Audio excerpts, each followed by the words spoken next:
They said Damian Voss had everything a man could want: power, money, control. But behind those glass walls and billion-dollar deals, he hid a truth that broke him more than any failure ever could.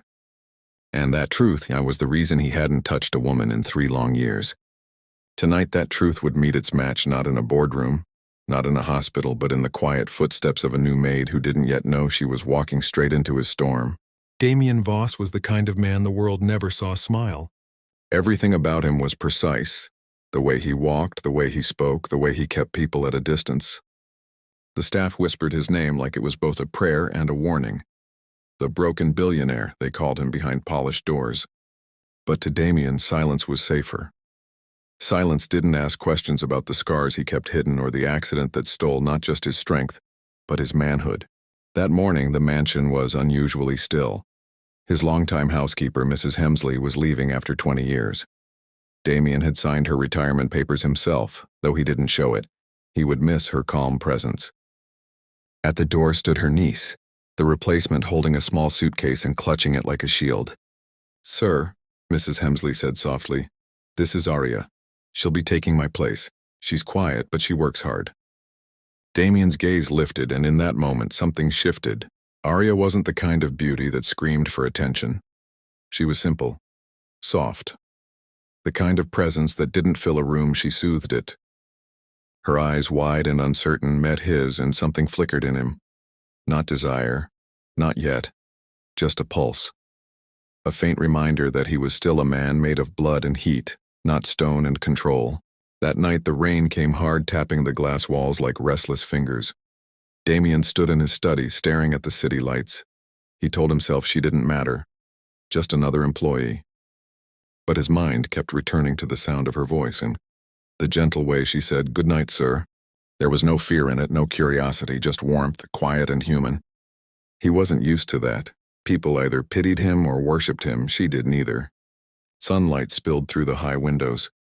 Damian found Aria in the hallway, kneeling to pick up a tray she'd accidentally dropped. The porcelain shattered around her like fallen stars. "I'm sorry," she murmured, her fingers trembling. He should have scolded her. That was the expected Damian Voss response. But instead he crouched beside her. His voice came out lower than he intended. "Careful, you'll cut yourself." Their hands brushed barely and she froze. Not in fear, in something unspoken. For a moment the world went still. The smell of coffee, the soft echo of the city outside. Her breathing shallow, delicate. Then she pulled away. "Thank you, sir." He nodded once, straightened, and walked off, his pulse unsteady. "Before we continue, I want to know something. Where in the world are you watching from right now? Go ahead. Type it in the comments. I'll be reading every single one. And if you're new here, hit that subscribe button and like this video because Nup Stories is just getting started. Every episode, a new love. Every story, a new heartbeat. That night he dreamed. Not of business, not of loss, but of a voice, her voice whispering his name in the dark. He woke before dawn, breath sharp, heart racing. It wasn't possible. That part of him, that fire, had been gone for years. And yet, here he was, trembling. At breakfast he watched her pour tea for the guests. One of them, a smug investor, leaned toward her and said something crude. She flinched, but didn't answer. Damian's jaw tightened. He spoke without looking up from his plate. "Mr. Lane, in my house we speak to people with respect, or we don't speak at all." The table went silent. Aria's eyes flicked toward him, gratitude glowing softly beneath her lashes. It lasted only a second, but it burned deeper than anything he'd felt in years. After the guests left, she found him in the hall. "You didn't have to do that," she said quietly. "Yes, I did," he replied. His tone was low but steady. "You work under my roof. No one disrespects you." Her lips parted, unsure what to say. He stepped back, too aware of the warmth crawling up his neck. "I'll see you tomorrow," she whispered. "Good night, Aria." And for the first time in years, he meant it. That evening, he stood before the mirror in his room. He stared at his reflection, at the scars along his abdomen, the lines of a man who had everything and yet nothing. But his mind wasn't on the mirror. It was on her, on the way she looked at him, not with pity, not with judgment, but something else. Something dangerous. Sometimes it only takes one quiet soul to wake a dying one. Aria didn't know it yet, but she had touched a place in Damian Voss that even doctors couldn't reach. The world saw a broken heir, but she saw the man beneath the ruin. And for the first time in a long, silent life, Damian Voss felt something stir that wasn't pain. It was possibility. The mansion woke before the sun. Rain still lingered in the air, soft and cool, tracing silver streaks down the glass walls. Damian Voss stood by the window, shirt half-buttoned, coffee cooling in his hand. He had barely slept. His body had betrayed him with dreams again, not of power, not of money, but of the sound of Aria's whisper. He told himself it was nothing. A passing thought. A trick of loneliness. But then he heard footsteps outside his office light, careful, familiar. Her. The door creaked open just a little. Sir? Mrs. Hemsley asked me to make sure your breakfast was warm. Her voice carried that same quiet steadiness, the kind that slipped under his skin before he realized it was there. He didn't turn around immediately. He didn't trust the look that might cross his face if he did. Leave it on the desk, he said. Yes, sir. Porcelain clinked softly against polished wood. He could sense her standing there for a heartbeat longer than usual, the faint warmth of her presence behind him. When she finally left, the scent of her perfume faint jasmine stayed behind. By noon, the storm had passed. The mansion's garden glistened under washed sunlight. Aria was out there tending to the plants not because it was her duty, but because she said, "They look lonely after the rain." From the balcony above, Damian watched her. She moved slowly, gently, as though the world was something fragile she didn't want to break. When she straightened and caught him watching, he expected her to look away. Everyone always did. But she didn't. She smiled small, knowing, almost shy, and went back to her work. That simple act unsettled him more than any argument, any flirtation, any pity ever could. She saw him and she didn't flinch. That evening, tension brewed between the staff. Damian overheard whispers near the dining hall. She's too familiar with him. He watches her like she's someone special. He hated gossip. He hated how small people's minds could be. But more than that, he hated that she might hear them. When he turned the corner, he saw her head slightly bowed, clutching a folded cloth against her chest. She had heard.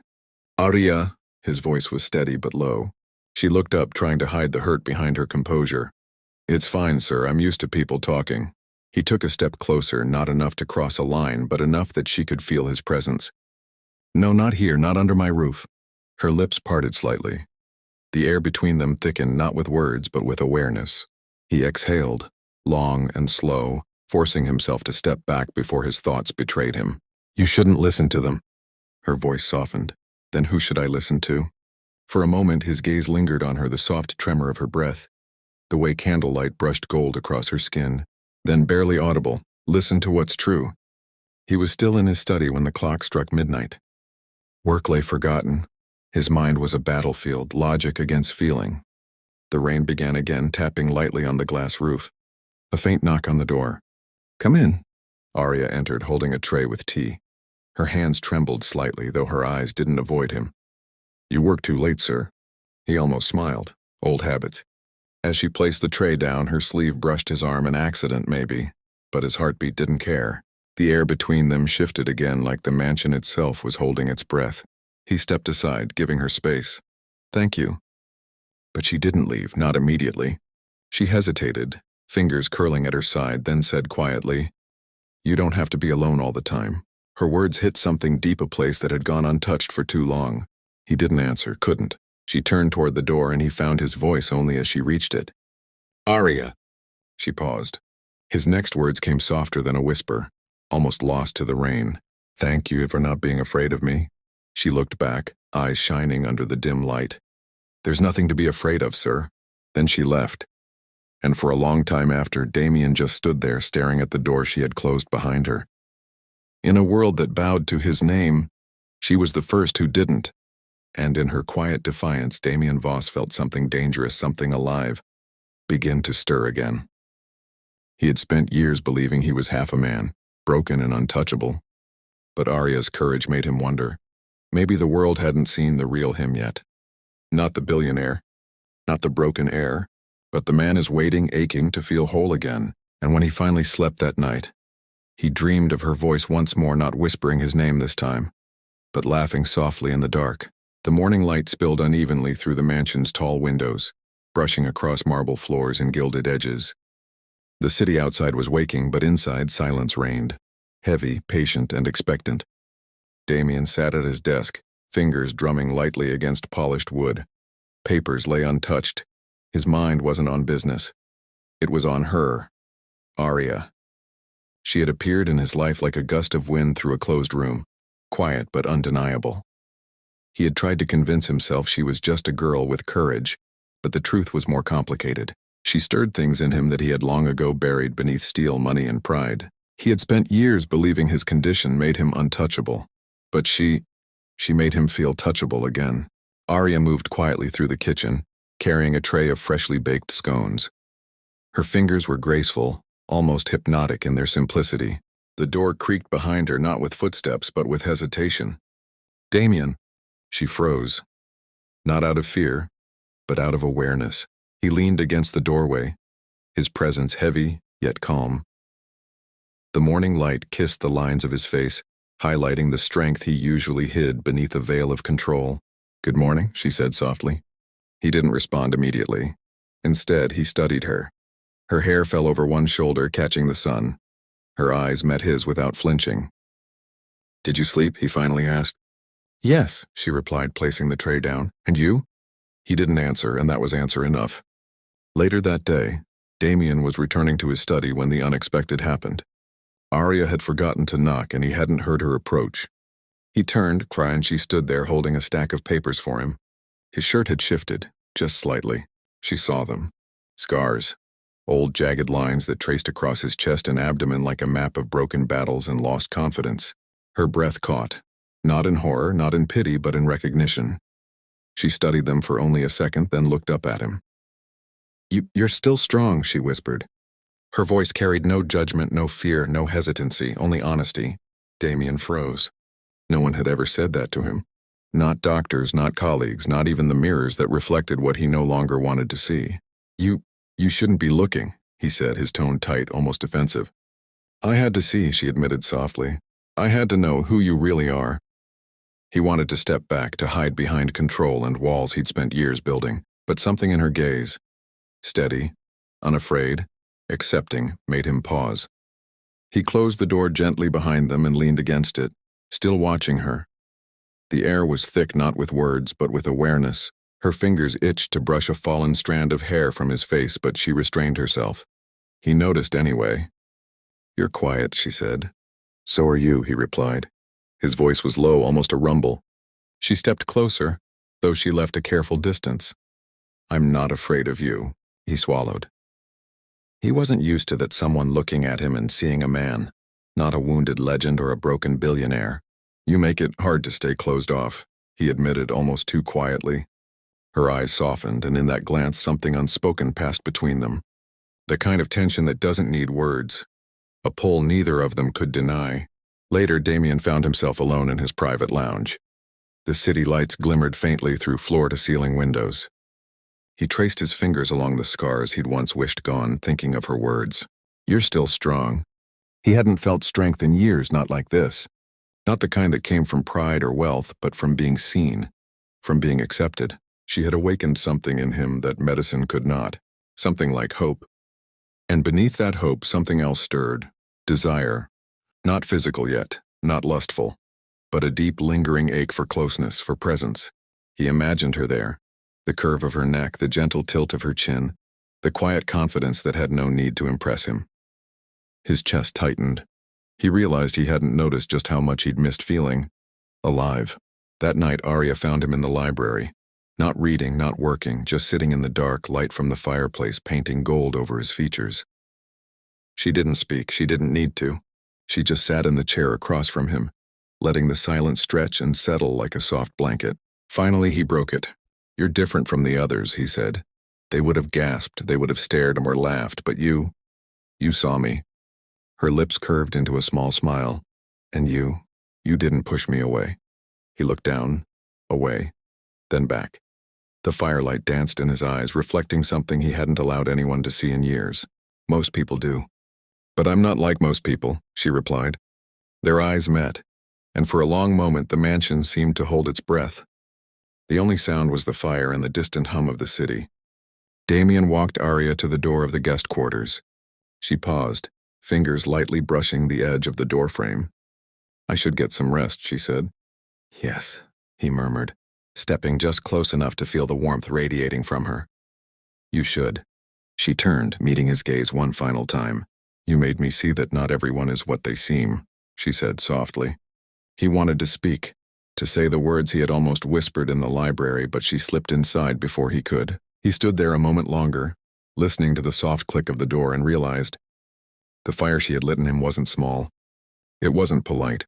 It was burning deep, quiet, insistent, and he had no idea how he would survive it, or whether he even wanted to. Some scars heal with time, others demand to be acknowledged.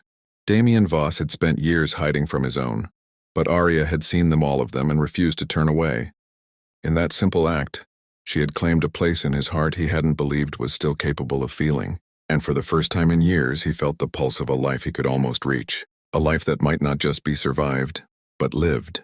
The mansion, still damp from the morning rain, glimmered as the late afternoon sun filtered through its massive windows.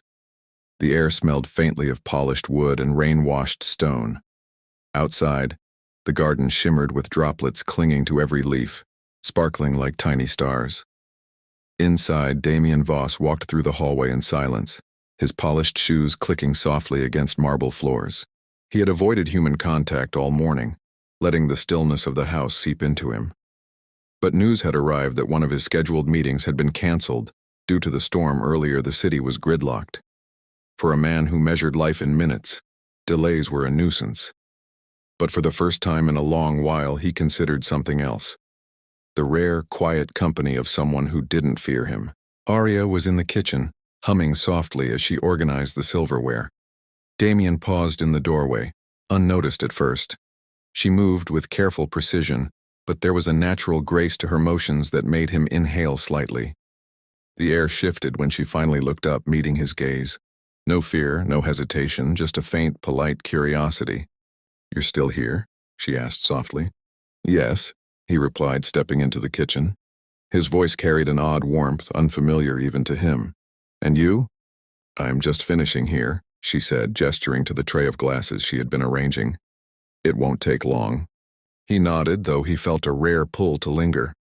It wasn't curiosity, not exactly. It was something else. Something that had nothing to do with business, empire, or control. Damian lingered near the doorway, observing her. She moved between the counters with ease, unaware of the effect she had on him. He decided to act carefully. "Aria," he began, his voice lower than usual. She paused mid-step. "Would you have dinner with me? Tonight?" Her eyes widened slightly and she blinked. "Dinner, sir?" He nodded. "Just you and me. There's no reason for anyone else. I think it would be pleasant." Pleasant. He hated that word normally, but now it sounded like a promise. Aria hesitated for only a heartbeat before her lips curved into a small, shy smile. I'd be honored, sir." And with that, Damian felt a pulse in his chest that had nothing to do with blood. That evening, Damian's personal chef prepared a simple yet elegant meal. Candles flickered along the dining table, their flames dancing against the high ceiling, casting soft shadows across the polished silverware. The table was set meticulously, not for a boardroom, but for two. Aria wore a plain yet elegant dress the color of deep midnight, that contrasted beautifully against her fair skin. She had tied her hair back loosely, and a few tendrils framed her delicate face. She moved with careful steps, mindful of every footfall. Damian watched from the doorway, noting her attention to detail, the way her hands lingered just slightly over the table, as if afraid to break the perfect arrangement. He realized he was studying her the same way he might have studied one of his high-stakes business contracts. Every detail mattering, every gesture telling him something he couldn't yet name. When she turned and caught him watching, their eyes met, and the room seemed to shrink around them. The firelight reflected in her eyes, making them shine like polished amber. "You're staring," she said softly, though her voice carried no accusation, only quiet amusement. "I am noticing," he said slowly. "Not staring, just noticing." Her lips twitched in the ghost of a smile. "Noted," she said lightly, though the flush on her cheeks betrayed her. They sat opposite each other at the long, candle-lit table. Damian poured wine into crystal glasses, his hand steady despite the tension he felt inside. She watched him, her gaze steady but curious, and he felt an odd vulnerability under her scrutiny. The conversation began cautiously. "Do you enjoy the city?" he asked, trying to sound casual. "It's beautiful," she replied softly. "Busy too, but beautiful." He nodded. A pause. Words felt unnecessary, but neither moved to fill it. The air between them was charged, electric and unspoken. When she reached for the wine to pour a glass, their hands brushed briefly. He froze, aware of the warmth seeping from her fingertips. She didn't flinch. She didn't pull away. She simply continued, serene and confident in her own presence. Something stirred inside him, a long-forgotten ache of closeness, of touch unburdened by fear or judgment. Conversation gradually loosened, eased by the flicker of candlelight and the warmth of shared silence. At one point, she recounted a minor mishap from the morning, the tray of glasses she had dropped. Damian, uncharacteristically, let a small laugh escape. It was subtle, almost hidden, but it filled the room with a lightness he hadn't felt in years. Aria laughed too, a soft, melodic sound that seemed to linger longer than the words themselves. The sound of it, so genuine, so unself-conscious, made him realize how isolated he had been. Not just in body, but in heart. For the first time in years, Damian Voss felt like he could breathe without calculating every movement, every word. Halfway through dinner, a distant rumble of thunder reminded them of the storm from days before. The rain began tapping against the windows again, a steady, hypnotic rhythm. Aria's eyes flicked toward the storm, then back to him. "It's calming," she said softly. "Rain has a way of slowing things down." He noticed the way her hands rested on the table, relaxed but attentive. He found himself leaning slightly forward, drawn into the simple presence of her, the scent of her hair and the warmth of her gaze. "It does," he admitted, his voice low. "It allows for reflection." Her gaze softened, and for a moment the world outside the mansion seemed to vanish. Only the rain, the flicker of candlelight, and the space between them existed. As the meal drew to a close, Aria reached for the dessert plates. Her hand brushed his again, a light, unintentional contact. He felt it, every nerve alive. Not lustful, not impulsive, just alive. You're careful," he murmured almost to himself. "I am," she replied, eyes meeting his, lips parted slightly. "Careful of what?" "Of letting someone see you," he said, his voice barely audible, as though afraid to disturb the fragile tension building between them. Her lips curved in a faint, knowing smile. "I don't hide from people who matter," she said softly. He inhaled sharply, the words striking deeper than he expected. She had no idea the effect she had on him. The pull of her presence, the way it stirred something inside him he had believed dormant forever. After the candles burned low, Damian insisted on walking her back to her quarters. The mansion was quiet, the storm a gentle companion. They walked side by side, not touching, yet each step carried an unspoken intimacy. Their shoulders brushed occasionally, light and electric, sending shivers neither wanted to admit. When they reached her door, she paused, fingers lingering on the handle. "Thank you for tonight," she said softly.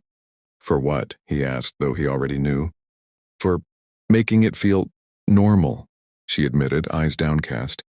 "For making me feel seen." He wanted to tell her that she had done more than that she had awakened something inside him he didn't have words for, but he simply nodded, letting the silence say what words could not. Before she disappeared inside, she looked back once, their eyes locked. In that look there was recognition, of mutual longing, of understanding, of something more dangerous than either could articulate. Damian watched her go, feeling the pull of the night, of the storm, of her presence lingering in the spaces she had occupied. And for the first time in years, he didn't mind that his heart raced uncontrollably. Some dinners are just meals, some storms are just weather. But some evenings change everything without a word, without a touch, without a single act of courage beyond showing up. Tonight, Damian Voss had discovered that intimacy wasn't just skin deep. It was a presence, it was courage, it was trust, and Aria carried all of that effortlessly. In her quiet defiance and the way she didn't flinch, he realized the walls he had built around his heart were not just cracked, they were beginning to crumble, and he wanted them to. Sunlight filtered through the mansion's tall windows, glinting off the polished floors and the gold trim of the grand staircase. The house seemed calm, almost serene, the perfect mask for what was about to unfold. Aria moved through the hallways carrying laundry, her movements quiet but precise. She had settled into her routine over the past few days, becoming a subtle presence in Damian's world, a light in rooms often filled with cold silence. Damian watched from his study window as she adjusted a vase on a side table, straightening it with meticulous care. Even in these small, ordinary gestures, there was a grace that seemed to ripple through the air, making him notice every line of her body, every flicker of expression. He felt the familiar stir of something he had long buried, a mixture of admiration, longing, and something darker, more protective. But before he could dwell on it, the mansion's intercom buzzed, breaking the fragile calm. "Mr. Voss," the butler's voice said, steady but tense. "There is a visitor. She insists on seeing Aria." Aria froze mid-step. Her fingers, still resting lightly on the folded laundry, trembled slightly. She knew that voice, a voice that had haunted her for years, the voice of someone who had made her life small, cruel, and fearful. Damian's eyes narrowed as he descended the staircase, his movements deliberate and measured. Every step carried authority. Every line of his body radiated control. "She's here," Aria murmured almost to herself. Damian's gaze shifted to her, sharp yet protective. "Who is?" "My former employer," she whispered, her voice barely audible. She was cruel, sir. No one," Damian interrupted, his tone low, unwavering, "touches anyone under my roof, not you, not while I'm here." Aria looked at him, startled. She had never heard such intensity in his voice. His eyes were dark, almost stormy, yet calm in a way that made her feel safe. Moments later, the front door swung open with exaggerated force. A tall woman stepped inside, her designer heels clicking sharply against the marble floor. Her eyes scanned the mansion with arrogance, landing finally on Aria. Well, she said, voice dripping with disdain. "If it isn't the little maid who thinks she's better than she is." Aria's stomach clenched, but she straightened her back. "I'm not here to argue," she said softly, though her hands were trembling slightly. The woman laughed, cruel, sharp, and cutting through the air like broken glass. "Oh, you're not? Funny, I seem to remember you being very submissive when I employed you before. Don't tell me you've changed." Damian stepped forward, his presence immediately filling the hallway. Every inch of him radiated authority and danger. "Enough," he said, his voice low but commanding. "Step back." The woman's eyes widened slightly as she took in the tall, imposing figure before her. She sneered but hesitated. Damian didn't wait for her to recover. "This is my home," he said, every word deliberate. "No one here, especially not you, threatens my guests. Leave." Her lips curled in a smirk. "And what, you'll stop me?" Damian's gaze didn't waver. "I won't ask twice." Aria watched him, feeling a mixture of awe and something deeper, something she had never expected to feel from him. Protection, intensity, desire simmering beneath control. After the woman finally stormed out muttering threats and insults under her breath, Damian turned to Aria. She was pale but standing tall, her eyes wide. "You don't have to face people like that alone," he said softly, though the fire behind his calm voice was unmistakable. "Not ever. Do you understand me?" I do," she whispered. He stepped closer, his presence commanding yet oddly gentle. "No one hurts you," he said, almost to himself. "No one." Her breath caught at the intensity of his words, the near feral edge in his tone. For a moment, the air between them was charged, heavy with unspoken emotion. You don't have to protect me," she murmured, though her voice trembled slightly. "I don't want to see you hurt," he said, quiet now, almost vulnerable. "Ever." They moved toward the study, silently, the mansion around them echoing with the remnants of confrontation. Damian closed the door behind them, isolating them in the soft golden glow of the lamps. Aria stood, hands clasped nervously in front of her. Damian watched her, his eyes tracing the subtle curves of her figure, the way her hair fell softly around her face. She was beautiful, yes, but more than that. She was unafraid to stand tall, even when she was afraid. He stepped closer, close enough that she could feel the heat radiating from him, close enough that her pulse quickened, though she tried to keep her composure. "You're safe here," he murmured, his voice low, almost a growl. "I won't let anyone touch you." Her eyes lifted to meet his. There was something unspoken in the way they held each other, a tension that neither could define, but both felt in their bones. "You make it hard," she whispered, barely audible. He tilted his head slightly, a flicker of understanding passing through his gaze. "Hard?" "Yes," she admitted, her voice trembling slightly. "To not notice." He exhaled slowly, the weight of years pressing on him, yet something lighter stirring beneath it. "You make it impossible to ignore you," he said quietly, each word deliberate. Later that evening, after the initial storm had passed, Damian insisted they share a quiet supper together. The staff had been dismissed from the dining room under the guise of evening duties. Candles were lit, and the room was intimate, just enough light to see the shimmer in Aria's eyes and the soft gleam of the polished tableware. As they ate, conversation flowed careful at first, but gradually more open. They shared small laughter, stories of childhood, and fleeting smiles that lingered longer than the words themselves. At one point, Aria reached for a serving dish and their hands brushed. A small electric jolt shot through Damian, and he caught himself before his fingers lingered. She didn't pull away. Instead, her gaze met his, steady and calm, and the tension thickened. It was an intimacy of gestures, subtle, charged, and impossible to ignore. You've changed me," he murmured quietly, not looking at her directly. "Changed you?" she asked, a faint smile tugging at her lips. "Yes," he admitted. "You make me aware again, aware of things I thought I had lost." Her hand lingered near his, almost as if she understood the meaning behind his words. "You're not broken," she whispered. "Not entirely." After dinner, Damian poured 2 glasses of wine and led her to the balcony. The city sprawled below, lights twinkling like stars. The night air was cool, carrying the faint scent of rain and earth. Aria leaned lightly against the railing, her hair whipping slightly in the breeze. Damian stood close enough for her to feel the warmth emanating from him, close enough for the silent pull between them to become almost tangible.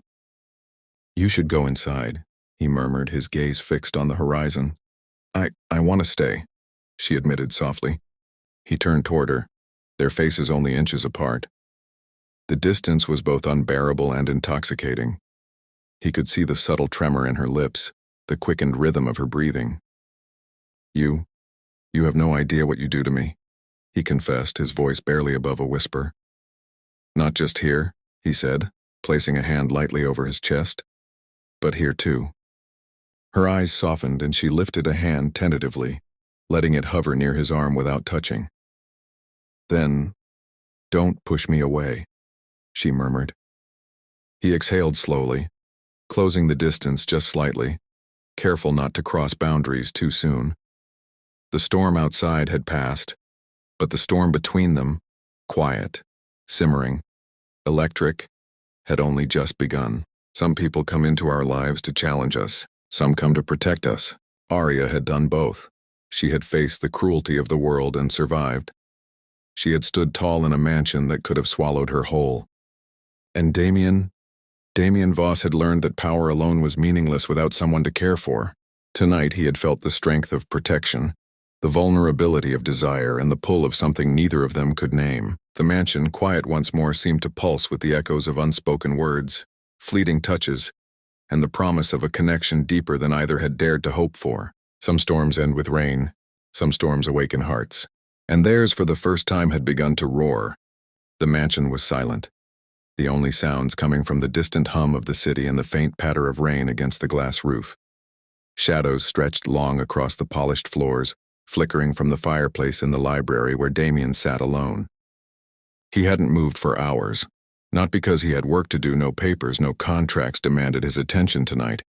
He was still absorbing what had happened yesterday, what had been said, and most of all, what had been felt. Her presence lingered in the corners of his mind, soft but insistent, like the memory of a melody that refuses to fade. He could still see the tilt of her chin, the curve of her lips when she smiled, the way her eyes had met his when his protection had forced the bully to retreat. And yet, it wasn't just that. Something had awakened within him. Not a fleeting desire, not a simple attraction, but a deep primal awareness of being alive again. His chest tightened as he ran a hand over it, feeling the old scars beneath his shirt, the reminders of years spent half a man. But no longer, he told himself. Not with her here. Meanwhile, Aria couldn't sleep either. Something in the house seemed different tonight, heavier, yet warmer, as if the walls themselves carried an echo of the tension that had unfolded. She slipped from her quarters and wandered to the garden, letting the cool night air brush against her cheeks. Rain-drenched flowers glistened under the moonlight. The scent of wet earth mingled with jasmine, reminding her of why she had stayed here in the first place. Not just for the mansion, not for the work, but for the man whose walls she had slowly begun to dismantle without even touching them.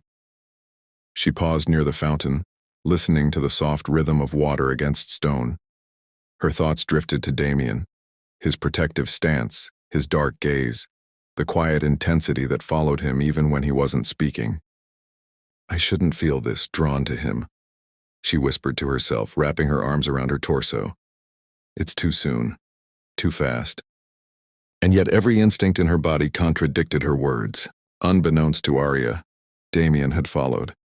Not intrusive, not in a way that would alarm her, but carefully, moving through the shadows until he could see her in the pale moonlight. Her silhouette was delicate yet strong, a juxtaposition that had always captivated him. He stood a few feet away, hands in pockets, feeling the pulse of his own heartbeat in response to the subtle sway of her posture. You shouldn't be out here alone, he said, his voice low, almost a growl carried by the wind. Aria startled but did not step back. Instead, she turned, meeting his eyes. I could say the same to you, sir, she said softly, though her voice carried a hint of nervous laughter. He stepped closer, the distance between them shrinking to a breath.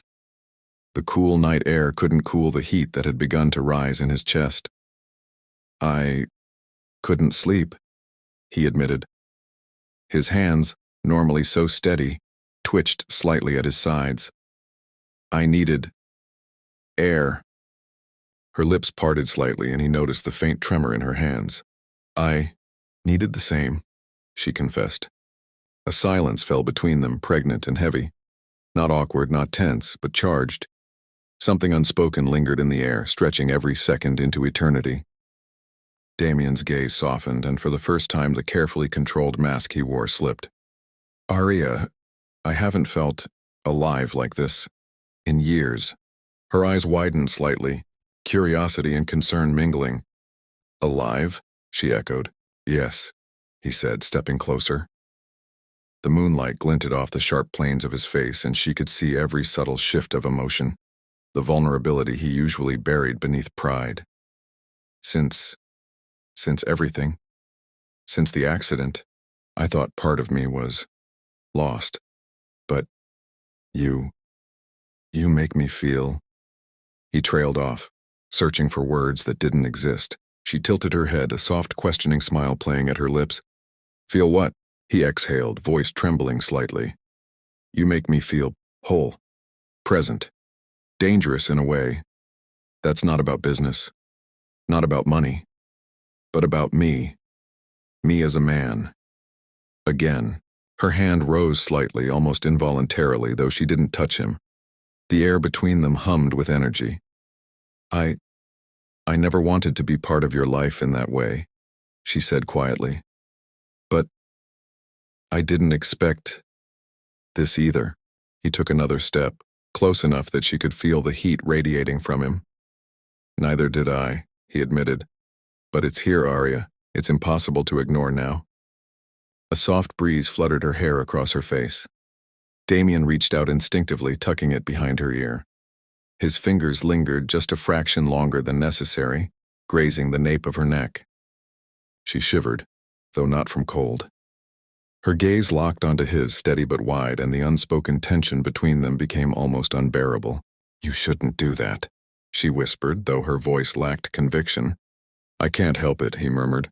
I haven't felt someone near me like this ever. The words, quiet as they were, wrapped around her heart like a thread, pulling her closer to him. She wanted to step back. She wanted to remain in control. Yet every instinct in her body urged her forward. They moved closer, almost imperceptibly, until the space between them was only a breath.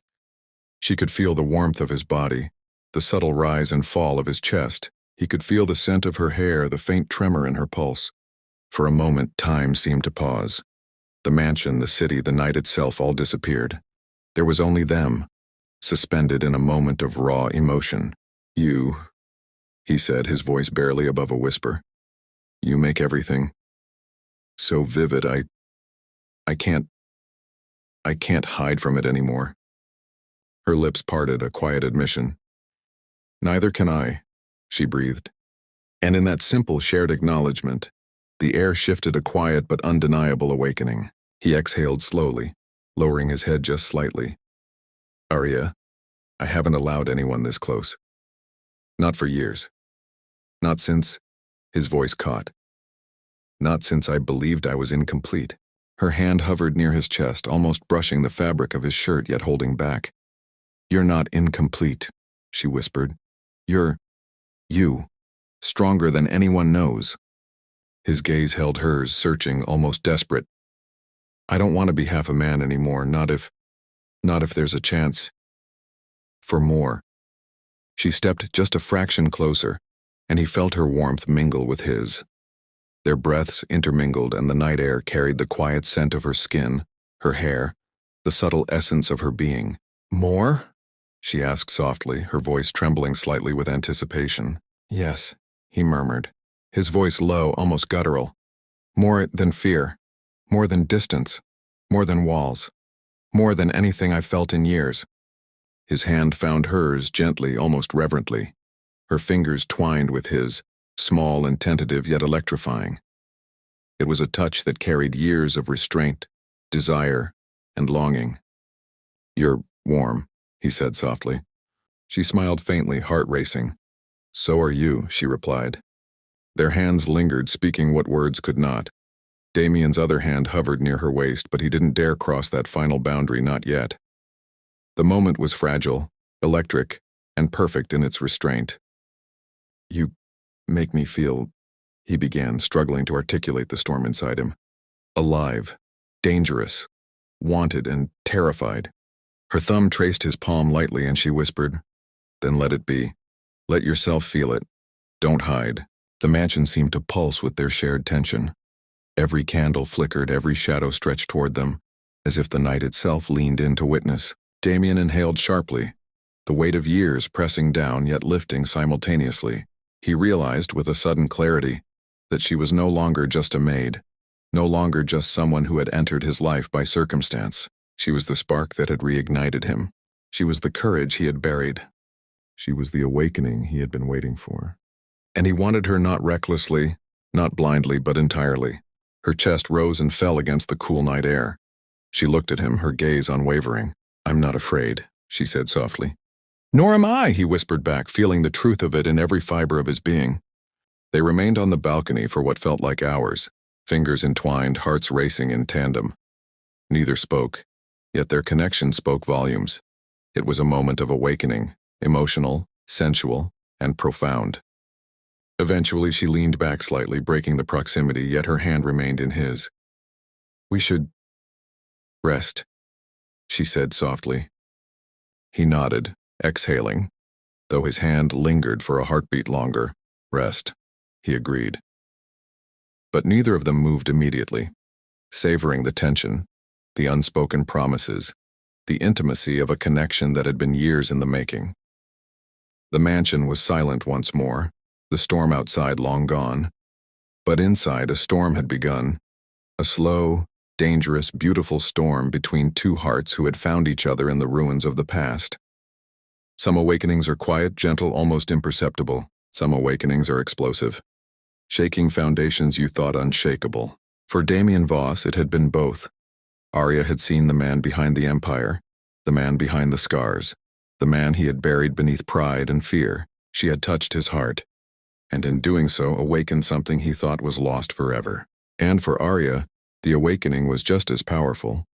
She had seen a man rise from his own ashes not through wealth or power, but through courage, vulnerability, and the willingness to feel again. Together, they had begun something neither could contain, a slow-burning, intoxicating connection that would change them both forever. Some storms pass with rain. Some storms awaken hearts. And theirs at last and had begun to roar with life. The house wasn't the same anymore. Every corridor that once echoed with polite silence now hummed with whispers low, slippery, poisonous. She's got him wrapped around her little finger. The maid, don't be ridiculous. Then explain why the boss hasn't yelled at anyone for weeks. The staff didn't dare say it where Damian could hear, but the air was thick with it, rumor, envy, disbelief. Aria felt the weight of every look. Each time she carried a tray through the halls, laughter followed behind her, clipped and cruel. She tried to ignore it the way she always had, shoulders back, steps steady, but this time it pierced deeper. Because now she did have something to lose. Damian had begun to open up to her, his voice softer, his eyes warmer. The walls he'd built around his pain were no longer stone, they were trembling glass. And the more he let her in, the more the world outside tried to push her out. That morning she found a note on her bed. A torn piece of stationery written in an elegant hand. Every maid before you has come and gone. Don't dream too high, you'll only fall harder. She stared at it, her pulse thudding in her throat. She could hear distant laughter from the servants' quarters, the cruel kind that hides behind teacups and fake smiles. Aria folded the note slowly, slid it into her apron, and went about her work. But inside, something in her began to ache, not from shame, but from the unfairness of it all. That evening, Damian called for tea in his study. When she entered, he was by the window, half lit by the dying sun. His jacket hung loose, his tie undone, exhaustion painted across his face like an unguarded confession. Set it down there, he said softly, nodding to the table. She obeyed, but her movements were quiet, hesitant. He noticed immediately. You've been distant, he murmured. Did I do something? She shook her head quickly. No, sir, I just... He turned toward her. Aria. Her name in his mouth always felt different, like a secret being spoken aloud. You know I can tell when something's wrong.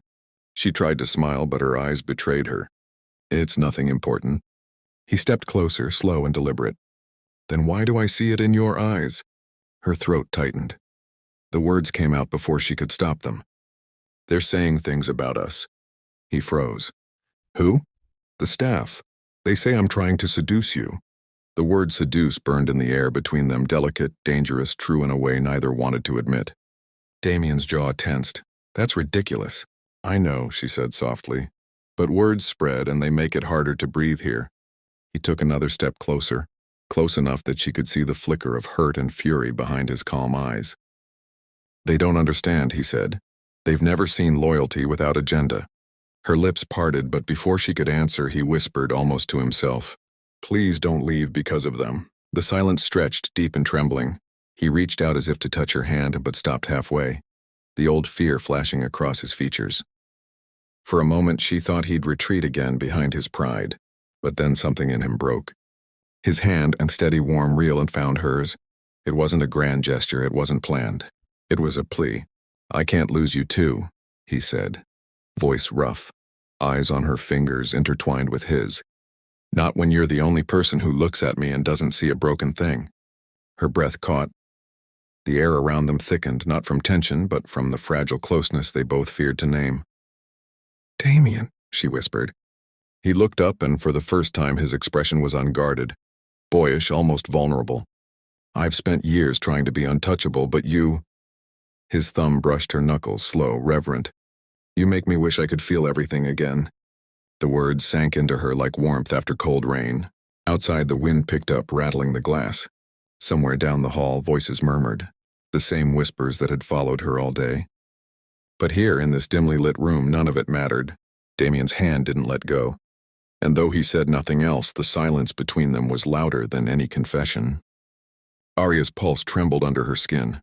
She wanted to tell him she wasn't afraid, not of the rumors, not of his scars, not of his touch. But before she could speak, the door opened.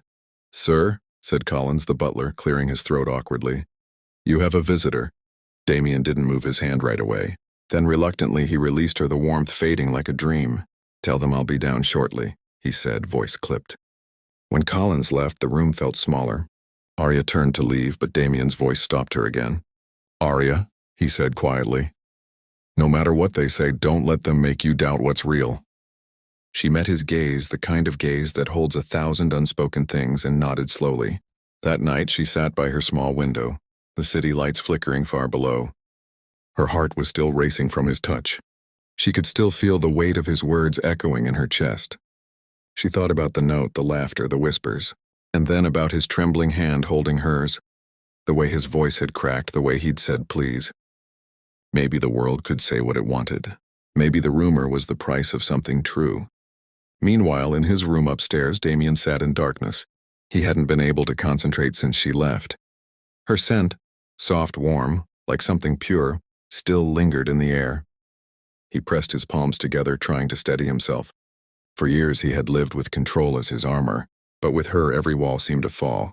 He thought of the moment he'd touched her hand, and the way his body hadn't betrayed him. For the first time in a long time, he didn't feel broken. He felt awake. Downstairs, Aria lay awake too. The storm outside mirrored the turmoil inside her chest. Every time she closed her eyes, she saw his face, not the billionaire everyone feared, but the man who had whispered like he was confessing a prayer. Somewhere deep inside, she knew this was only the beginning. Rumors had power, but so did truth. And what was blooming between them was fragile, yes, but also unstoppable. As thunder rolled outside, Aria whispered into the darkness, "I'm not leaving." And in the silence that followed, it almost felt like he'd heard her. The rain had stopped by morning, leaving the mansion wrapped in a silvery hush. Dew clung to the glass panes, and the gardens shimmered faintly in the dawn light. Inside, the air still carried the scent of last night's storm and the echo of words that had changed everything. Damian barely slept. Every time he closed his eyes, he saw her face lit by the firelight, her voice whispering, "Then we'll break together." No business deal, no empire, no therapy session had ever touched him the way that sentence did. For the first time, he wasn't afraid of being seen. He found himself watching the morning from his study, fingers tracing the condensation on the window, thinking of Aria. She wasn't just a maid anymore. She was the quiet rhythm that steadied his world. Aria, meanwhile, was in the garden, gathering fresh lilies for the hall. The air was cool, sweet with earth and early sunlight. She brushed a strand of hair from her face and glanced toward the mansion, wondering if he was awake. She didn't know how to explain what had happened last night, the way his voice trembled, the way he'd looked at her like she was something precious. It wasn't love yet, not exactly.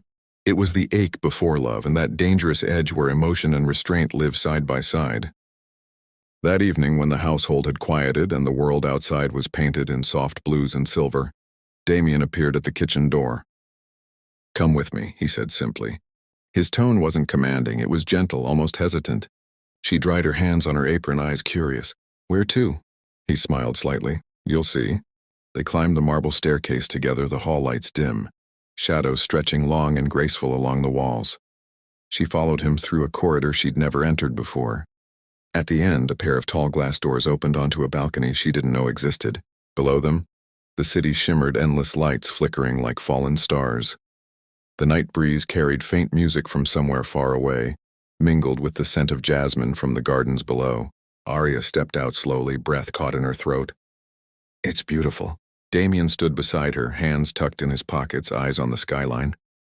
"I come here when I can't sleep. It reminds me there's still something alive out there, something moving." She turned to him. "Do you feel trapped here?" He exhaled, gaze still distant. Not by walls, by memory. For a while, neither spoke. The silence wasn't awkward. It was full, steady, alive. The wind teased at her dress, brushing the fabric against her legs. Her hair danced around her shoulders. When she tucked a loose strand behind her ear, Damian found himself watching, the simple movement somehow too graceful to look away from. "You make the night feel like home," he said softly before he even realized he'd spoken aloud. Her heart skipped. She turned, eyes wide. "What did you say?" He met her gaze, unflinching this time. "I said, when you're near, the dark doesn't feel so heavy anymore." Her lips parted, but no words came. The city lights glowed behind them like 1,000 witnesses. For a long moment, they simply looked at each other, no barriers, no distance. "Do you ever wish," Aria said finally, "that things had happened differently? That you weren't—" She stopped, ashamed. "That I wasn't broken?" He finished quietly. She shook her head quickly. "That's not what I meant." He smiled, not bitterly, but with understanding. "You can say it.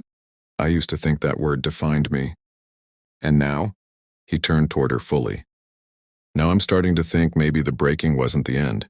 Maybe it was the part that made space for you to fit inside."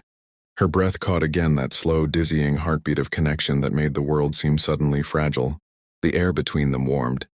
He reached for the railing, standing close enough that their arms brushed. A barely there touch, accidental yet electric. She could smell the faint spice of his cologne mixed with rain. Her pulse quickened. When she glanced up, she found his gaze waiting. Steady, searching. "Aria," he murmured, voice low. "Do you ever think about leaving this place?" She hesitated. "Sometimes, but not because of you." "Then why?" She looked down at her hands. "Because I'm afraid of staying too long and wanting something I shouldn't." His eyes softened. "And what do you want?"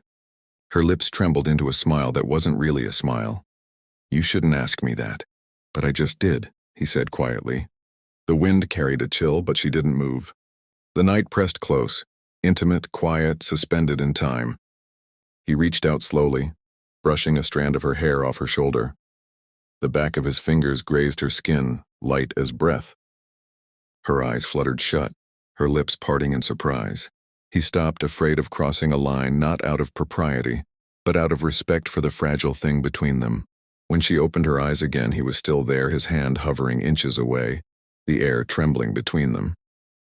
"I thought I'd forgotten how to feel this," he whispered, "the warmth that comes before a touch." Her voice was barely a breath. "You didn't forget, you just needed to remember." He smiled faintly, not the billionaire's practiced charm, but something human, tender. For a few minutes, they simply stood together side by side, watching the city. It wasn't about words anymore. It was about the quiet rhythm of two people breathing in sync, hearts learning the same beat. Down below, traffic moved like slow rivers of light. Above, clouds drifted apart, revealing a sky full of stars. Aria tilted her head, studying him. The hard lines of his face softened in the moonlight. He looked younger, freer. "Can I ask you something?" she said.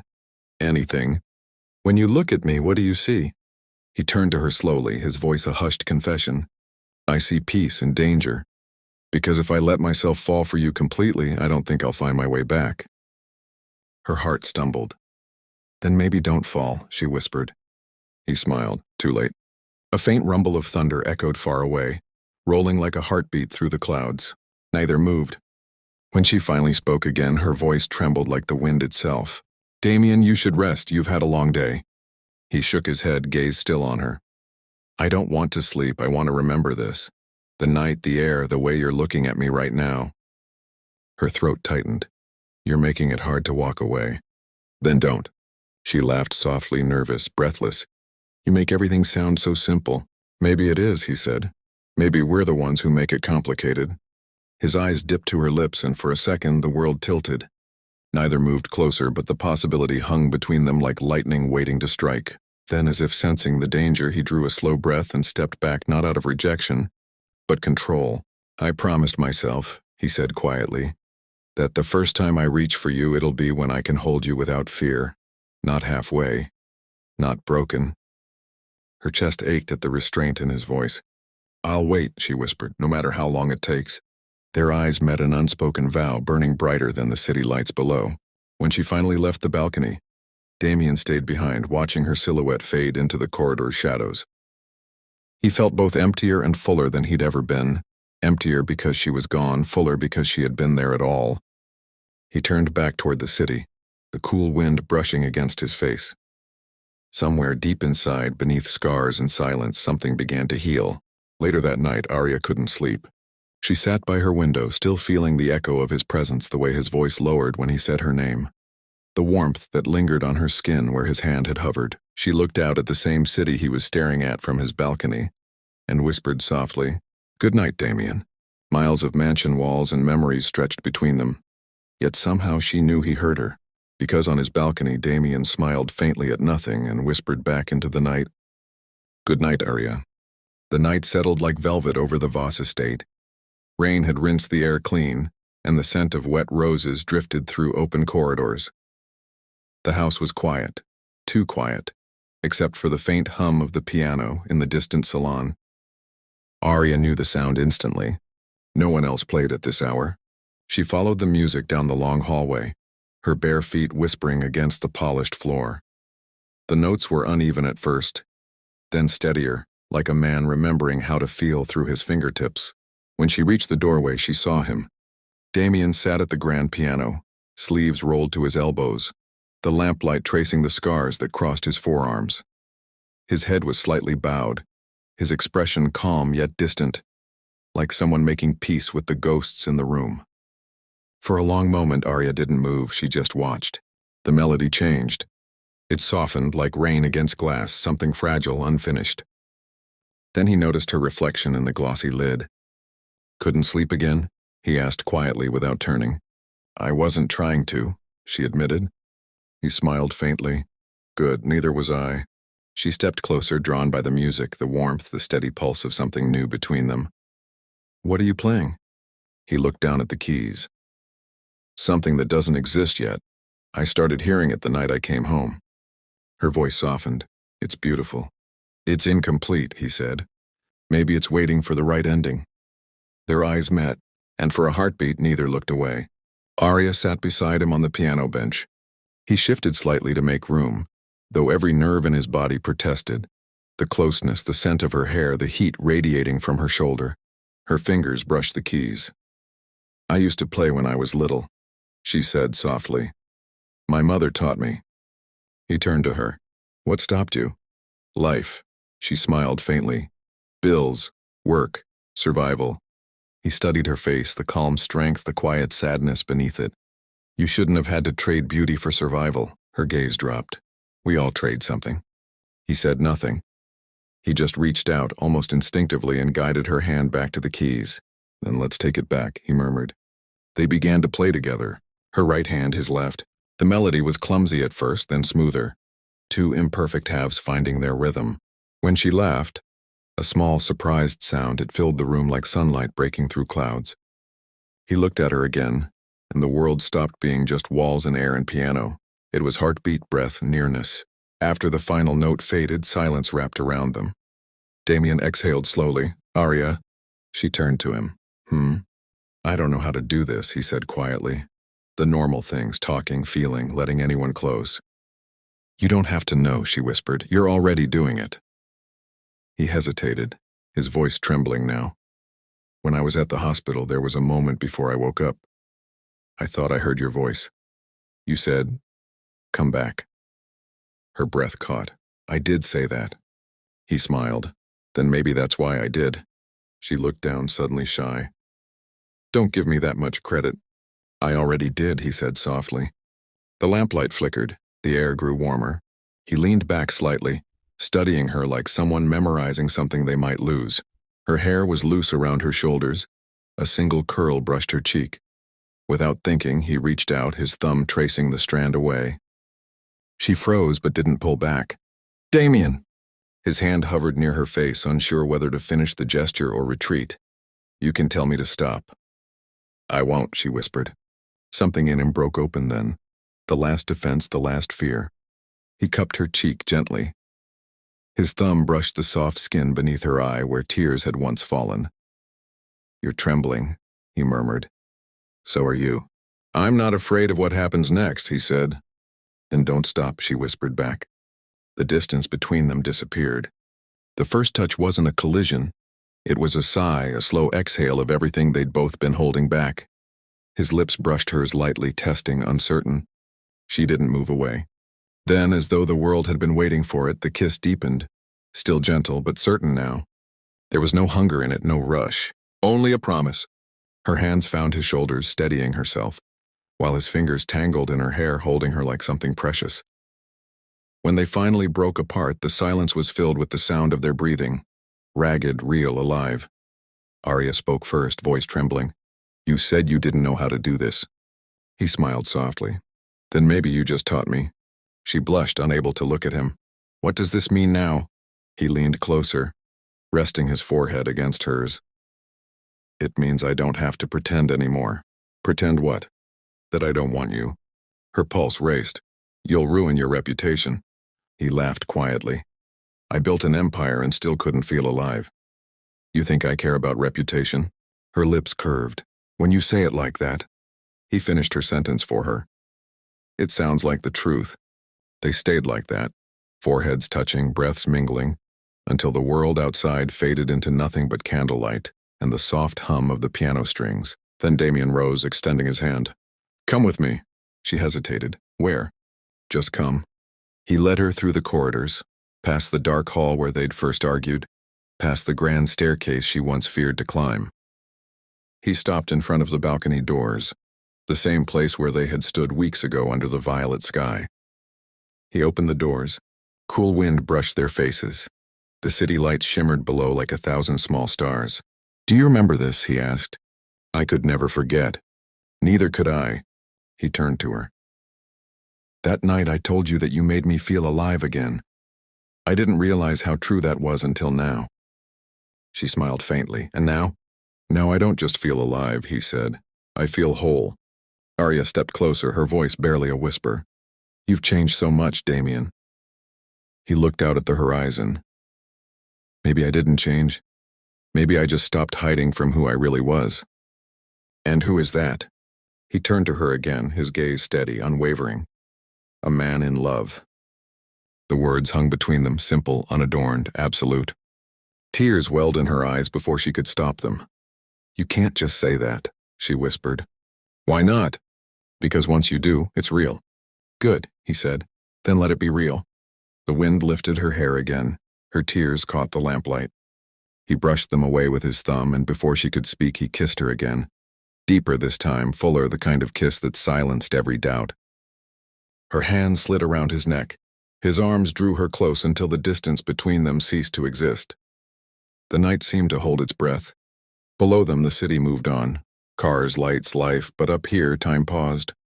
When they finally broke apart, Damian whispered, That's what I wanted to tell you. She blinked through the days. What? That I love you. The confession wasn't grand. It was quiet, but it landed like thunder in her heart.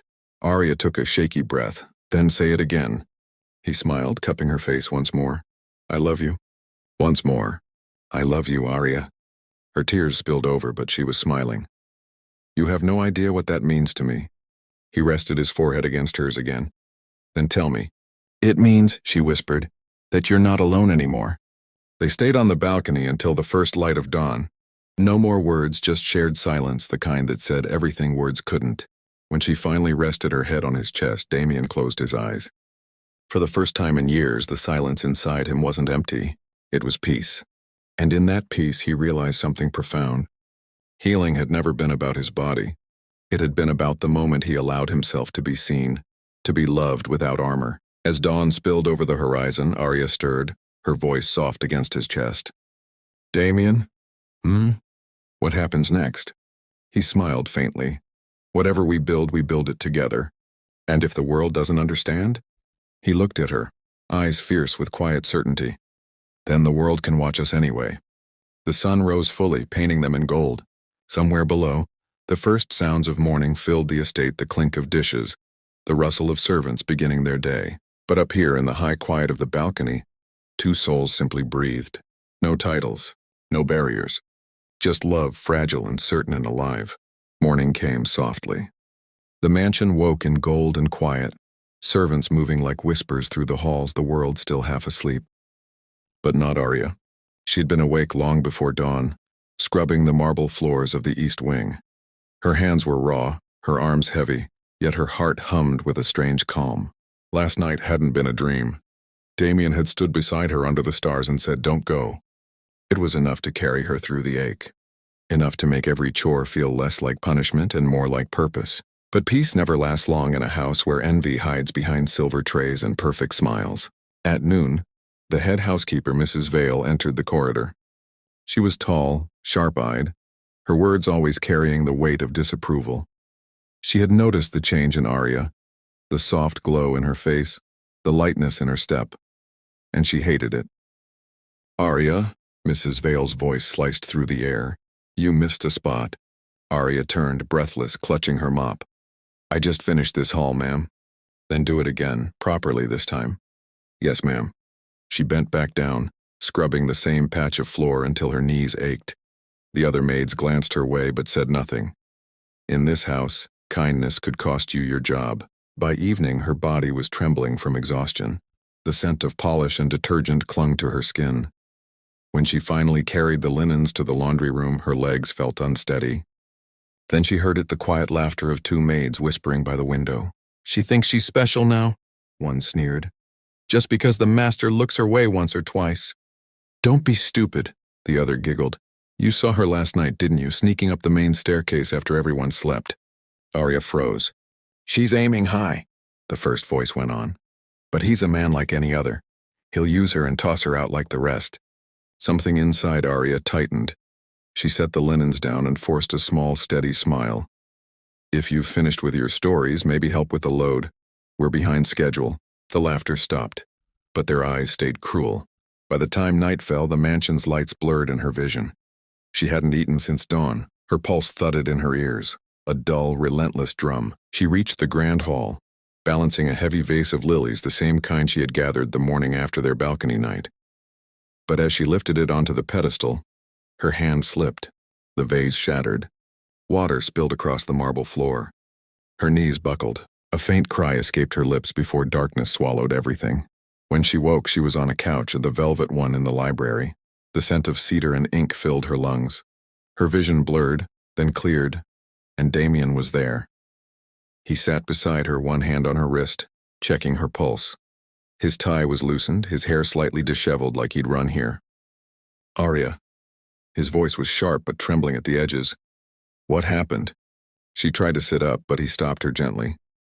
"Don't. You fainted." Her throat felt dry. "I'm sorry, sir. I didn't mean to cause trouble." "Trouble?" His eyes darkened. "You've been overworked. Again." "It's not their fault," she murmured weakly. "It's my duty." "No," he cut in, standing suddenly. "It's their cruelty, and I've allowed it." He turned toward the doorway, voice low and dangerous. "Mrs. Vale!" The head housekeeper appeared within moments, her usual composure faltering at the sight of him. "Yes, Mr. Cross?" Damian's tone was calm, but the calm that came before a storm. "Explain to me," he said, "why one of my staff, the only one who hasn't asked for a single privilege, collapsed on my floor." Mrs. Vale's eyes darted to Aria. "She's delicate, sir. Perhaps she isn't fit for such work." "Enough," Damian said coldly. "If she isn't fit for this work, it's because you've broken her with it." The room froze. No one had ever heard him raise his voice before. "You will not assign her another task for the rest of the week," he continued. "And if I hear so much as a whisper about her behind my back, I'll make sure your years of loyalty don't save you."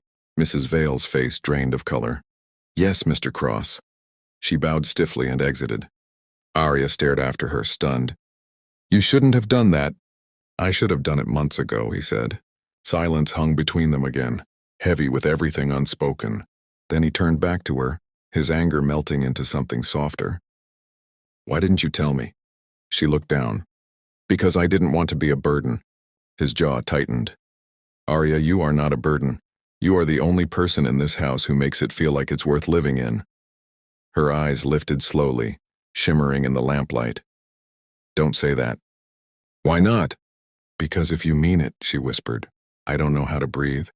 He knelt beside her then, close enough that she could see the fine tremor in his hands. "Breathe anyway," he said, "because I need you to." Her lips trembled into a half-smile. "You don't make this easy." "I'm not supposed to," he murmured. "Love never is." The word hung between them, love small, dangerous, sacred. Neither moved to take it back. Later, as the rain began to fall again outside, Damian insisted she rest in the guest suite, the one across from his study. Aria protested weakly. "I can't sleep in the master wing." "Yes, you can," he said firmly, "and you will." He opened the door for her. The room was warm, lit by soft amber lamps, the sheets turned down, the window open just enough to let in the scent of wet roses. As she stepped inside, he lingered in the doorway. "If you need anything," he said quietly, "call for me." She met his eyes, that deep, stormy blue that had seen too much loss and too little tenderness. "Thank you," she whispered. He nodded once, almost reluctantly, and turned to leave. But as his hand touched the doorknob, she said softly, "Damian." He stopped. "Why do you care so much?" He turned back, his voice barely a breath. "Because the day you walked into my house, I stopped hearing the silence that used to kill me." And then he left before she could answer. That night, the rain grew heavier. Aria lay awake, staring at the ceiling, her body weak but her heart restless. Every echo in the hall felt like him walking past, every thunderclap like his heartbeat in her memory. When sleep finally took her, she dreamed of that balcony, of his hand hovering near her skin, of words that tasted like promises. Across the hall, Damian sat by his desk, unable to focus. The storm rattled the windows, lightning flaring over the city below. He stared at the door opposite his door and felt something dangerous bloom inside him. He'd built empires, broken rivals, silenced boardrooms. But this quiet need, this aching tenderness for a girl who shouldn't have mattered to a man like him, it scared him more than failure ever could. He stood restless, pacing, then stopped at the window, gripping the frame. He whispered to the storm, "If I fall for her completely, let me at least fall gently." Near midnight, a sound broke through the rain. Faint, fragile. A knock. He turned. The door opened slowly, and Aria stood there wrapped in a blanket, her hair loose from its braid. "I couldn't sleep," she said softly. "The thunder." He crossed the room to her, every muscle tight with restraint. "You're still pale. You should be resting." "I will," she murmured. "Just not alone." He froze. She wasn't asking for what words couldn't say. She was asking for safety, for presence, for warmth in a world that had been too cold to her. So he nodded once and guided her to the couch near the fire. "Sit," he said quietly. She did. The flames flickered across her face, painting gold into her tired eyes. He sat beside her, leaving a careful space between them. The storm outside softened to a steady rhythm. "I used to hate the sound of thunder," he said suddenly. "It reminded me of the night I lost everything." She turned to him. "And now?" He smiled faintly. "Now it reminds me that not everything that shakes the world has to destroy it." Minutes stretched. The silence grew warm again. Her head slowly drifted to his shoulder, the weight so light he almost thought he imagined it. But she was real. Her breath, her warmth, the quiet trust of someone who had every reason not to trust anyone. He didn't move, didn't dare. He only whispered, "Sleep, you're safe now." She smiled against his sleeve. "You always say that like you mean it." "I do." The fire crackled, the rain eased, and for the first time in years, Damian Cross felt something inside him settle, not the cold certainty of power, but the quiet pulse of peace. When she finally drifted to sleep, her hand slipped against his. He didn't pull away. He simply watched the flames, listening to her breathing, memorizing the sound. He knew this was the beginning of something dangerous, something no rule, no fear, no brokenness could undo. But he also knew this. He'd rather risk everything than return to the emptiness he'd known before her. By morning, the storm was gone. The mansion glowed with sunlight again, and when the staff passed the library, they found the fire still burning and Damian Cross sitting silently on the couch, Aria asleep against his shoulder, their hands still intertwined. He looked up only once, meeting their startled eyes. His expression was calm, unapologetic, protective. Then softly he said, "Tell Mrs. Vale from today she answers to Aria." And the house that once belonged to silence began to breathe again. The sun crept into the library slowly, gilding the world in pale gold. Damian didn't move at first. Aria was still asleep against his shoulder, her hand resting over his heart as though she'd placed it there to keep him tethered to the present. For the first time in years, his body didn't feel foreign to him. The stiffness in his chest, the hollowness behind his ribs, gone. Only the rhythm of her breathing filled the space between his heartbeats. He looked down at her, the faintest smile tugging at his mouth. Once he had built towers to feel powerful. Now he understood power had never been made of steel and glass. It was this, quiet, breathing, fragile, and real. By noon, the mansion was restless again. News of his command had spread. Aria would now oversee the domestic staff. Some whispered in disbelief, others in resentment. But Damian didn't care. He stood in his study, staring at the skyline beyond the tall windows.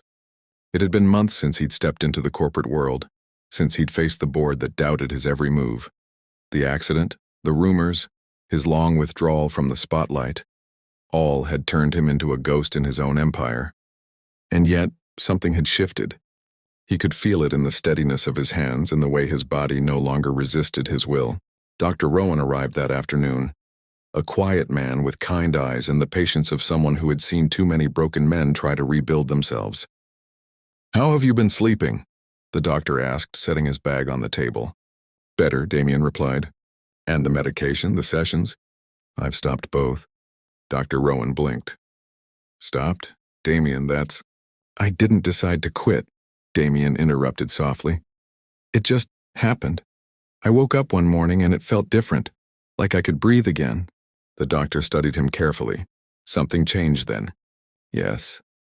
Damian's gaze drifted toward the window where the reflection of Aria's silhouette passed, carrying fresh linens to the guest rooms. She changed it. Rowan's voice softened. Love does that sometimes. Damian didn't answer, but his silence spoke enough. Later he found Aria in the garden, trimming the white roses that had grown wild along the fence. Her hair was tied loosely, sunlight catching in the strands. He stood there for a long while, watching the way her fingers moved carefully, like every petal mattered. You shouldn't be doing that, he said finally. She turned, startled. Doing what? Working. His tone carried more concern than command. You're still recovering. I feel fine, she said, wiping her hands on her apron. Besides, I needed the air. He approached slowly, stopping just beside her. The scent of roses mixed with the quiet hum of bees, the world oddly calm. Do you ever rest, he asked. She smiled faintly. Do you? He almost laughed. Touché. She bent again to cut another stem, but the shears slipped. Without thinking, he reached out, his hand closing over hers. The touch was brief, just skin on skin, but it sent a current through him, sharp and electric. He felt his pulse rise, his breath falter.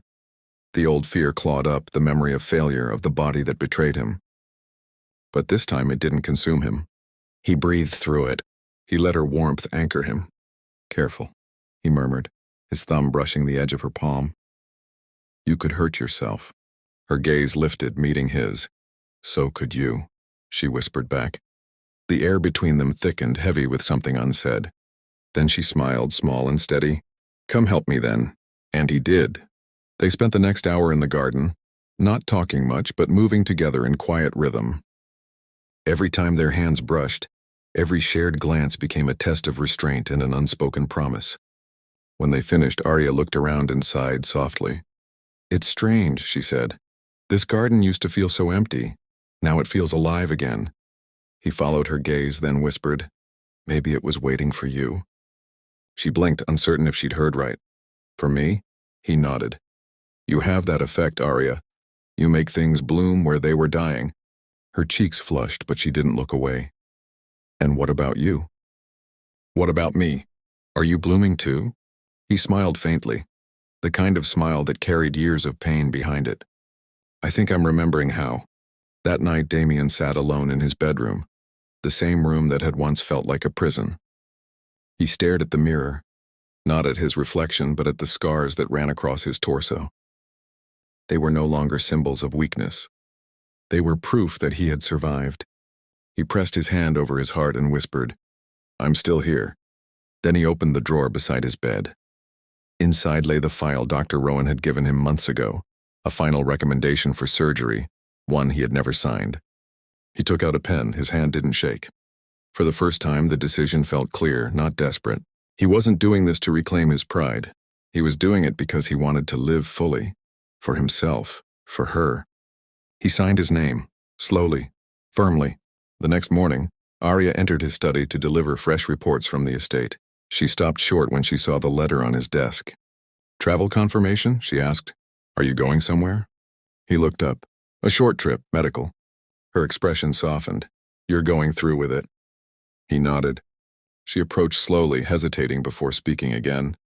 I thought you said you stopped the treatments. I did, he said quietly, but not because I'd given up. I just needed to remember who I was without them. And now I'm ready to finish what I started. Her eyes glistened. Damian, he smiled faintly. Don't look at me like that, I'm not dying. I know, she said, voice trembling slightly, but I still... She stopped, biting her lip.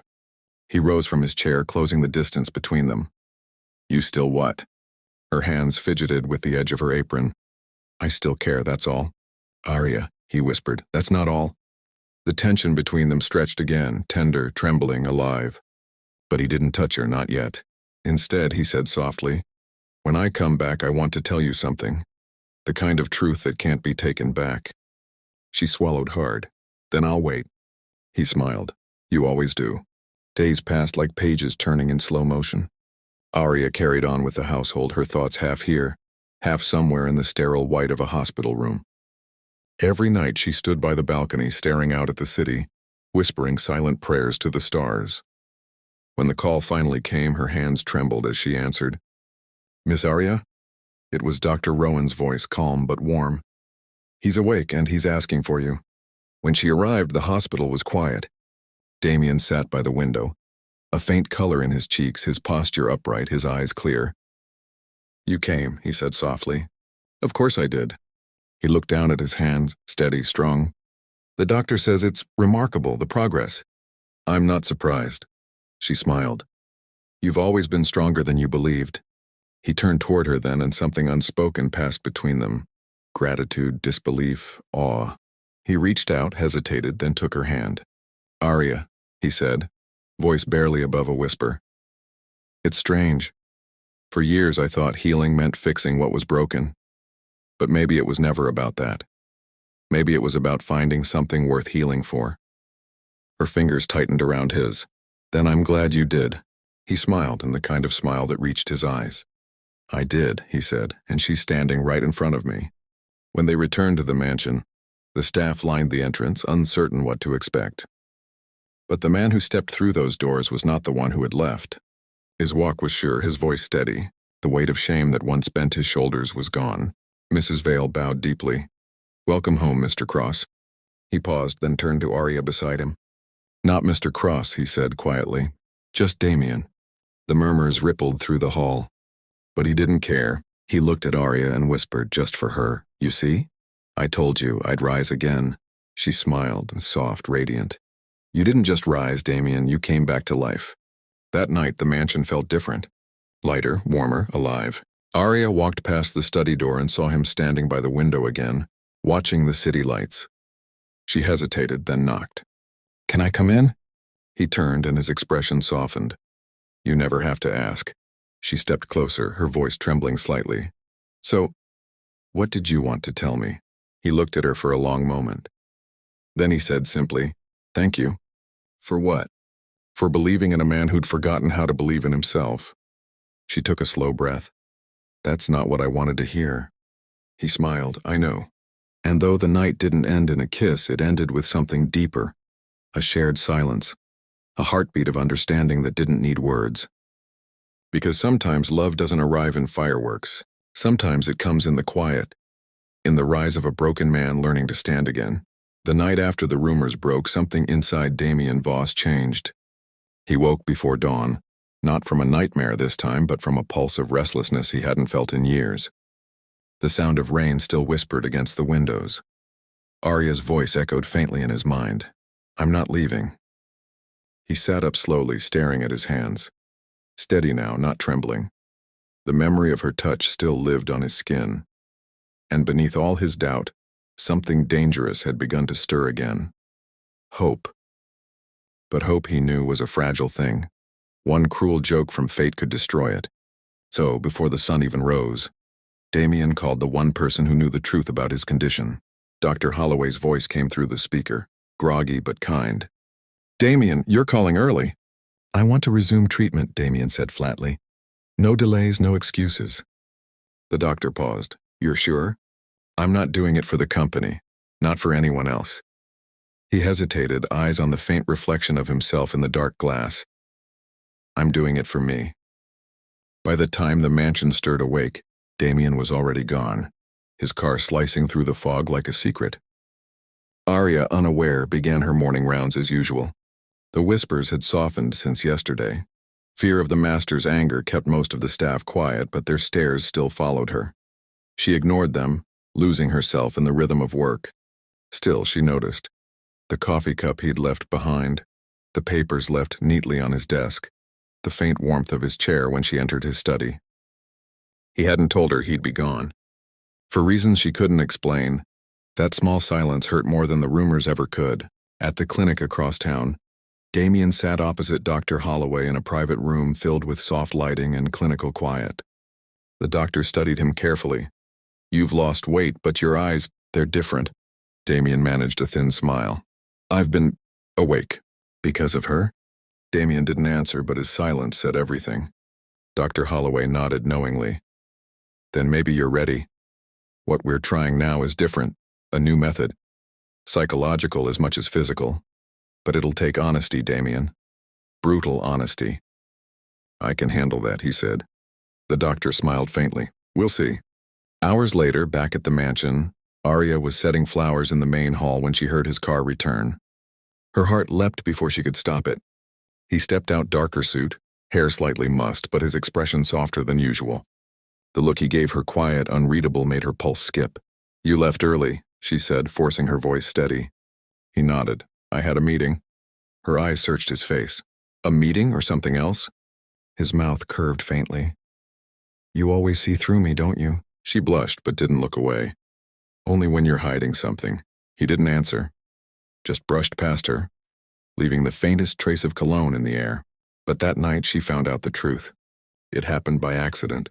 She had gone to the study to tidy up after dinner when his phone, forgotten on the desk, buzzed. Message from Dr. Holloway. Session went well. Improvement is promising. Keep practicing the exercises daily. She froze, the words burning into her mind. She knew she shouldn't look, but her heart ached with questions. So that was his meeting. Not business, not pleasure. Healing. Healing from the wound he never spoke about. Her throat tightened. Not because he'd hidden it, but because he'd done it alone. When he found her later that evening, she was standing by the fireplace, lost in thought. You're quiet again, he said softly. Did something happen? She looked up, her eyes reflecting the flames. You went to see your doctor. His breath caught. You read my messages? I didn't mean to, she said quickly. It was open. I saw just enough to understand. Silence filled the room. He turned away, running a hand through his hair. I didn't tell you because I didn't want your pity. Her heart broke at the word. Damian, she whispered, stepping closer. If pity was all I felt, I wouldn't still be here. He turned, startled. You think I stayed because I felt sorry for you? She continued, her voice trembling with quiet strength. No. I stayed because I saw the man behind all the walls. The one who still fights even when it hurts to try. The firelight flickered across his face. Proud, wounded, undone. Aria, he murmured, the sound of her name like a confession. She stepped closer. You don't need to hide from me. Not the pain, not the fear. I want to be part of the healing, not the secret. Something shifted between them, then an invisible thread pulling tighter. He exhaled slowly, eyes glistening with something unspoken. You don't know what you're asking. Yes, I do, she said softly. You've carried this alone long enough. For a long moment, neither spoke. The air grew thick with warmth and silence. Then he did something he hadn't done in years. He sat down, not as a master giving orders, but as a man surrendering his armor. She knelt beside him, close enough to feel the heat of his breath. I used to think, he said quietly, that no one could ever look at me without seeing what I'd lost. You changed that. Her hand trembled as she reached for his. Then let me stay long enough to prove it wasn't an illusion. Outside, thunder rolled, soft, distant, as if the sky itself was listening. Damian's thumb brushed over her fingers, gentle but certain. I'm scared, he whispered. Not of failing, but of feeling again. Because if I do and it breaks. She smiled sadly. Then we'll break together and heal again. That's what people do when it's real. The words melted the last of his resistance. For a long time they sat in silence, the fire crackling, rain tapping gently on the glass. No promises were spoken, no grand gestures made.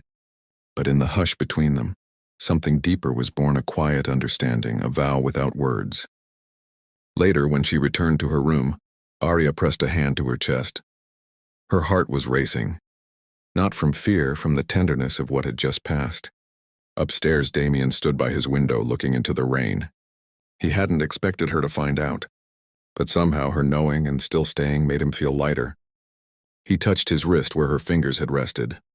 For the first time in years, he believed the word healing might mean something more than medicine. It might mean her. The sun was barely up when Damian tightened the knot of his tie. In the reflection of the mirror, he saw not just a man returning to his empire, but the ghost of the man he used to be finally fading away. The dark suit fit him differently now. Not like armor, not like performance. It was simply a reminder. He was alive, capable, whole. Behind him, Aria leaned against the doorframe, watching him in silence. The morning light painted her in gold. Her hair tumbled freely over her shoulders, her robe soft and open at the collar. There was something disarming about how calm she looked, as though she'd known this day would come. "You're quiet," Damian said, adjusting his cufflinks. "Just watching," she replied softly. "You look different." He smiled faintly. "Do I?" "Yes, like a man who finally knows what he wants." He turned toward her, the hint of playfulness softening his eyes. "And what's that supposed to mean?" She stepped closer, her fingertips brushing the lapel of his jacket. "It means I think the boardroom isn't ready for this version of you. Neither am I," he murmured. Then his hand found her waist, drawing her closer. "Come with me." She laughed gently. "To your corporate battlefield?" "Why not? You've already seen me at my weakest. You deserve to see me when I win." Her smile faded into something tender. "Then go win," she whispered, pressing a kiss to his jaw. "I'll be here when you get back." The Voss headquarters rose like a glass monolith against the morning sky, the same tower where Damian had once felt invincible, and later, invisible. When he stepped out of the car, the staff froze. Conversations halted. Phones paused mid-scroll. It wasn't just that their CEO had returned, it was that he looked alive. As he strode through the lobby, whispers trailed him like shadows.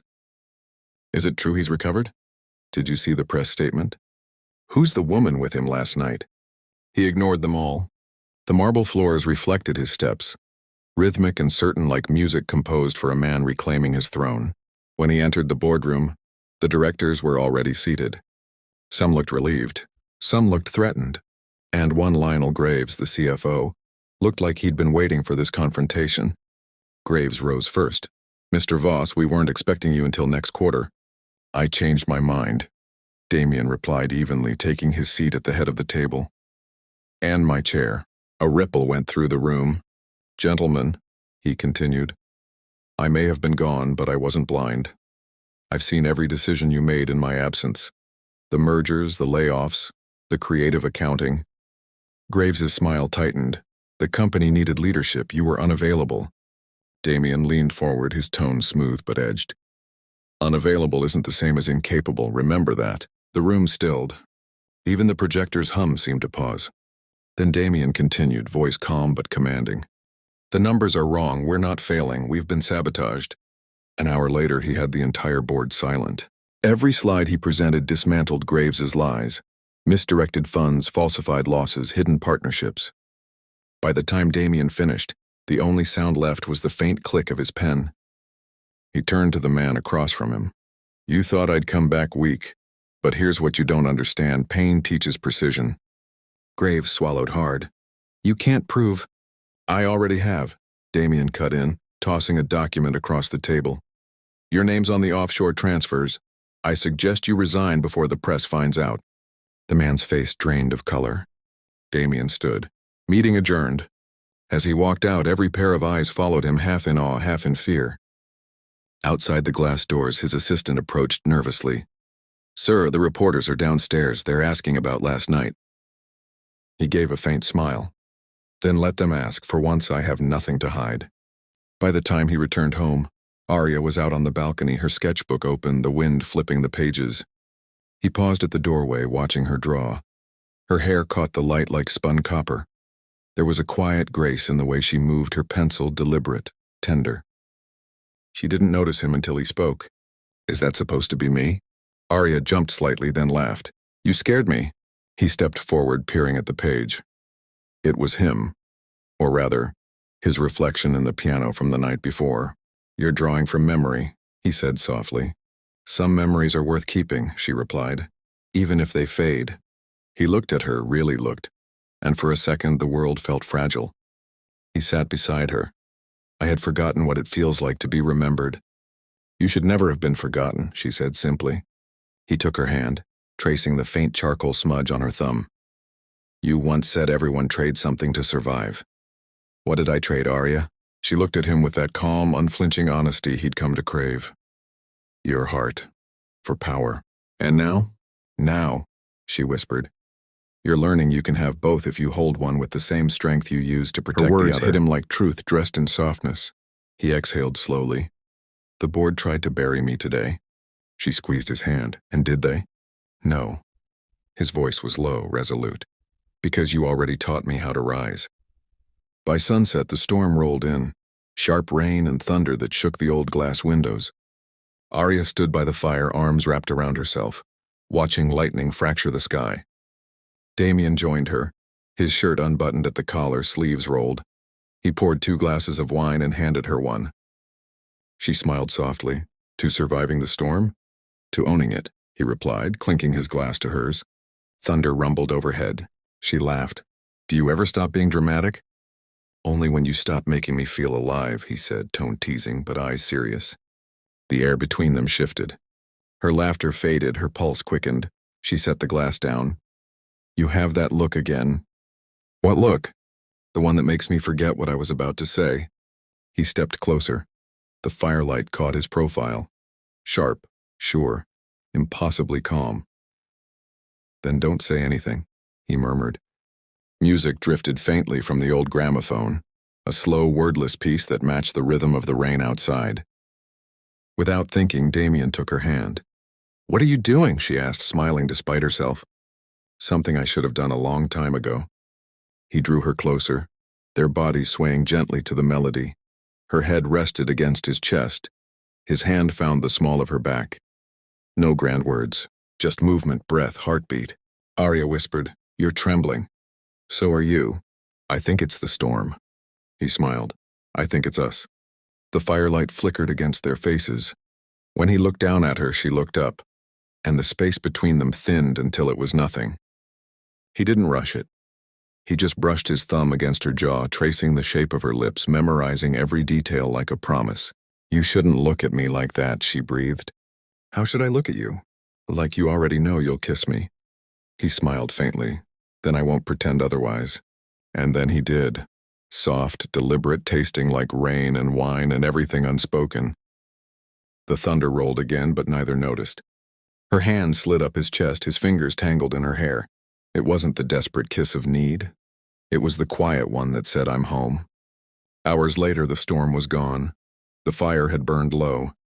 They sat together on the rug, her head resting against his shoulder, his jacket draped around her. The silence between them was tender, content. Aria traced circles on his palm absent-mindedly. Do you realize what you did today? He smiled. Fought a board of vultures? Reclaimed your life, she said. And you didn't lose your soul doing it. He looked at her then, really looked. That's because you held it for me until I was ready. She met his gaze, her voice barely a whisper. And now? Now, he said, I hold yours. The next morning, Damian stood once more in his office. Sunlight spilling through the vast windows, the skyline alive beneath him. Aria entered quietly, carrying 2 cups of coffee. The world already knows, she said, the headlines. They're calling it the return of the broken heir. He chuckled softly.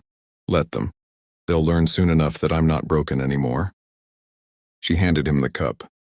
So what now, Mr. Voss? He turned to her, his smile calm and certain. Now I build a kingdom that remembers how to love. She tilted her head, teasing. And the queen? He stepped closer, brushing a stray lock from her face. She's already been crowned. Outside, the city roared to life, and the sound of power, of renewal, of second chances. Inside, 2 hearts beat in rhythm, steady, certain, alive. And for Damian Voss, that rhythm was the only throne that ever truly mattered. The world outside was loud. But inside the Voss mansion, there was silence. The kind that hummed softly before something beautiful began. A single letter lay open on the mahogany table in the great hall, embossed in gold. Voss Industries cordially invites you to a private announcement dinner, black tie only. The press didn't know what to make of it. Investors speculated. The tabloids whispered. But to Aria, the words were simple and terrifying. He was making it public. She stood by the long window overlooking the garden, heart trembling as she watched Damian on the lawn below, talking to the event planners. His suit jacket was off, sleeves rolled up, and the morning sun caught in his dark hair. He was every inch the man the world adored again, powerful, decisive, whole, and yet when he turned and saw her watching, his smile softened into something only she knew, the quiet promise that she was the reason for it all. She pressed her palm against the glass, whispering under her breath, Don't let this change us. The calm didn't last long. That afternoon, Lionel Graves, once expelled from the board, now bitter and seeking revenge, walked into the mansion under the pretense of delivering a formal letter. Damian was in the library when he appeared. Mr. Voss. Graves said smoothly, setting the envelope on the desk. Congratulations on your recovery. I must say, miracles do make excellent headlines. Damian didn't look up from his papers. Say what you came to say, Lionel. Graves smirked. You're risking everything for her, you know. The staff talk, the board talks. You can't build an empire on pity and infatuation. That word pity lit something dangerous in Damian's eyes. He rose slowly, each movement deliberate, precise. Careful, he said. You're standing on the floor where I learned to destroy men who insult what matters to me. Graves laughed, but it sounded thin. So it's true then? You're marrying her, the maid? Damian's silence was his answer. Graves sneered. Do you really think the world will bow to a love story? They'll chew her alive. She survived worse, Damian said quietly. And she still walks with grace, can you say the same? Graves hesitated just long enough for his confidence to crack. Then he turned sharply and left. Damian stared after him for a long moment, jaw tight. The storm he'd fought all his life, pride, reputation, legacy, was gathering again. Only this time he wasn't fighting alone. Upstairs, Aria stood before a mirror as the dressmaker fussed with pins and lace. The gown wasn't extravagant, soft ivory silk that glowed against her skin, simple but graceful. The woman adjusting it murmured, It's rare, miss, to see a bride smile like this. Aria blushed faintly. I'm not used to smiling this much. The door opened then, and Damian appeared, leaning against the frame.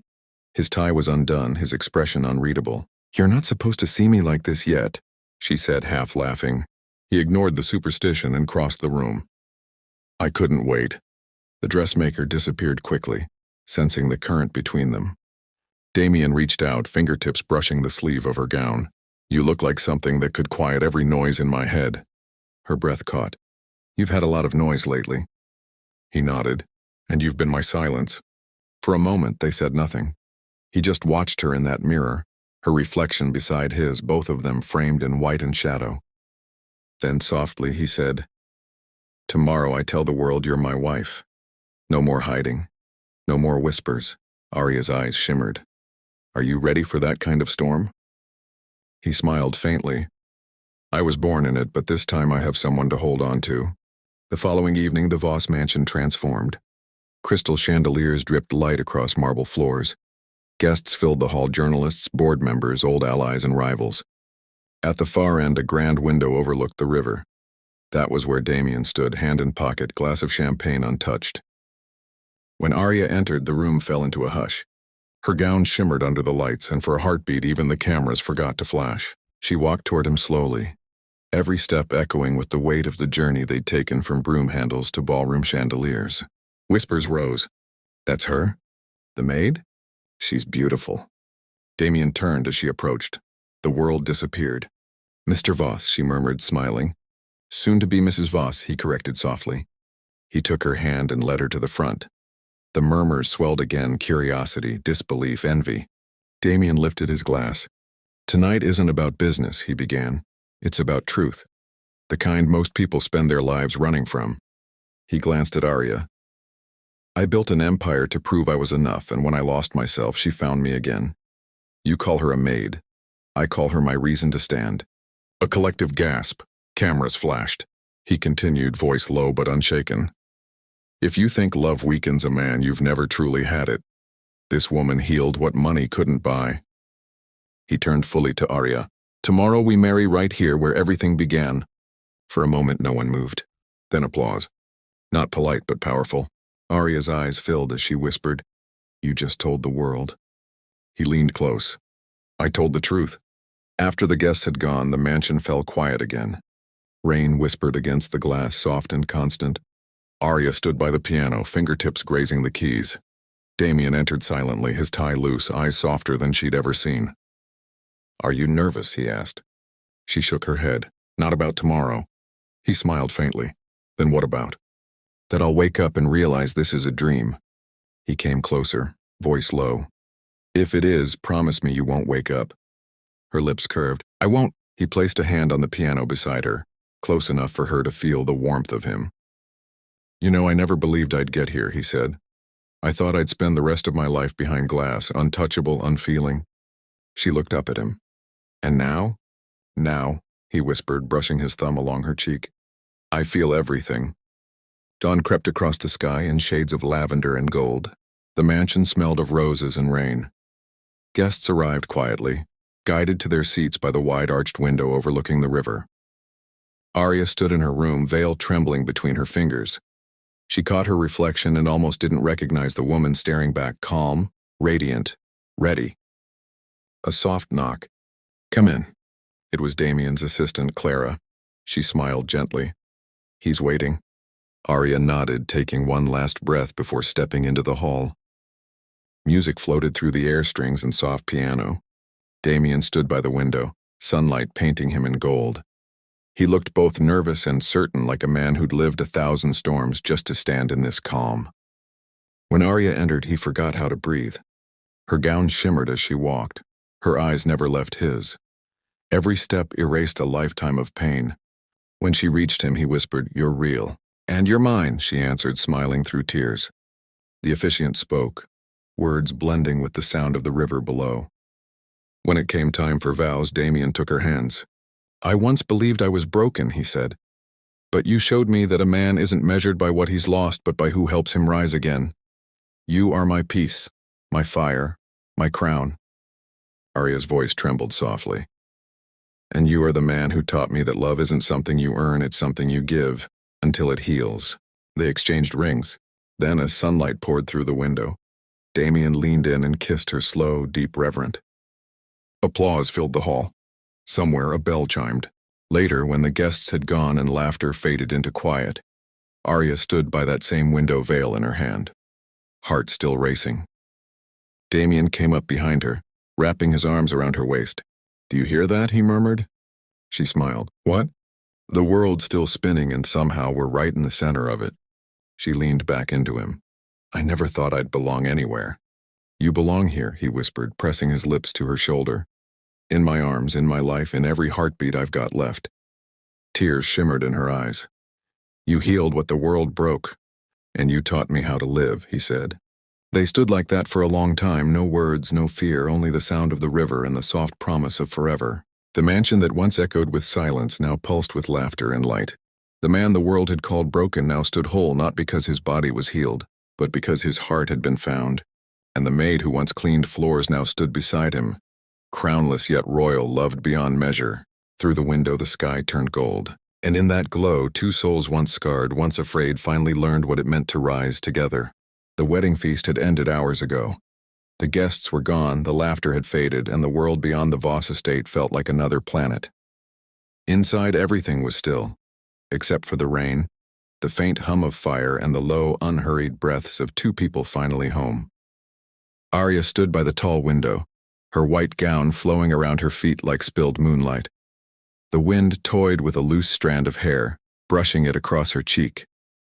Her reflection in the glass was not the frightened maid who once polished these same windows.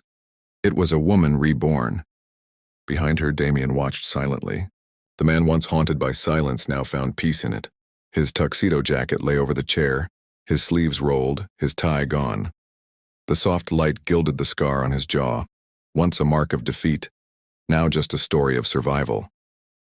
He crossed the room slowly, each step unhurried, almost reverent, as if afraid to break the spell. Aria turned when she felt the air change, that shift that always came before he spoke, the gravity in his quiet. "You're staring again," she said, half teasing, half trembling. "I know," Damian replied, voice low, warm. "I still can't believe you're real." She smiled softly. "You said that the first day you saw me. I didn't believe it then either."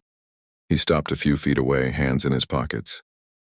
"But tonight, it feels like every broken thing led me here."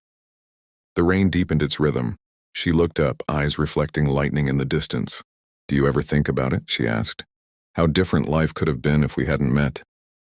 He shook his head. "No, because if I imagine that, I'd have to imagine the darkness again." Her gaze softened, the kind of look that could mend glass. "I used to think I was saving you," she whispered, "but maybe you were saving me too." He stepped closer.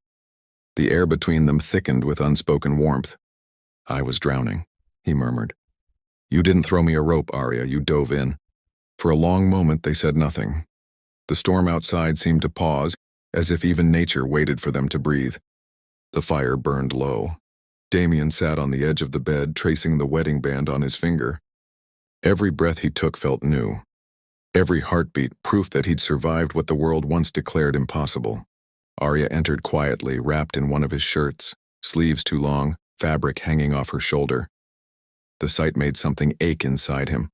Not desire, not pride. Something deeper. Reverence.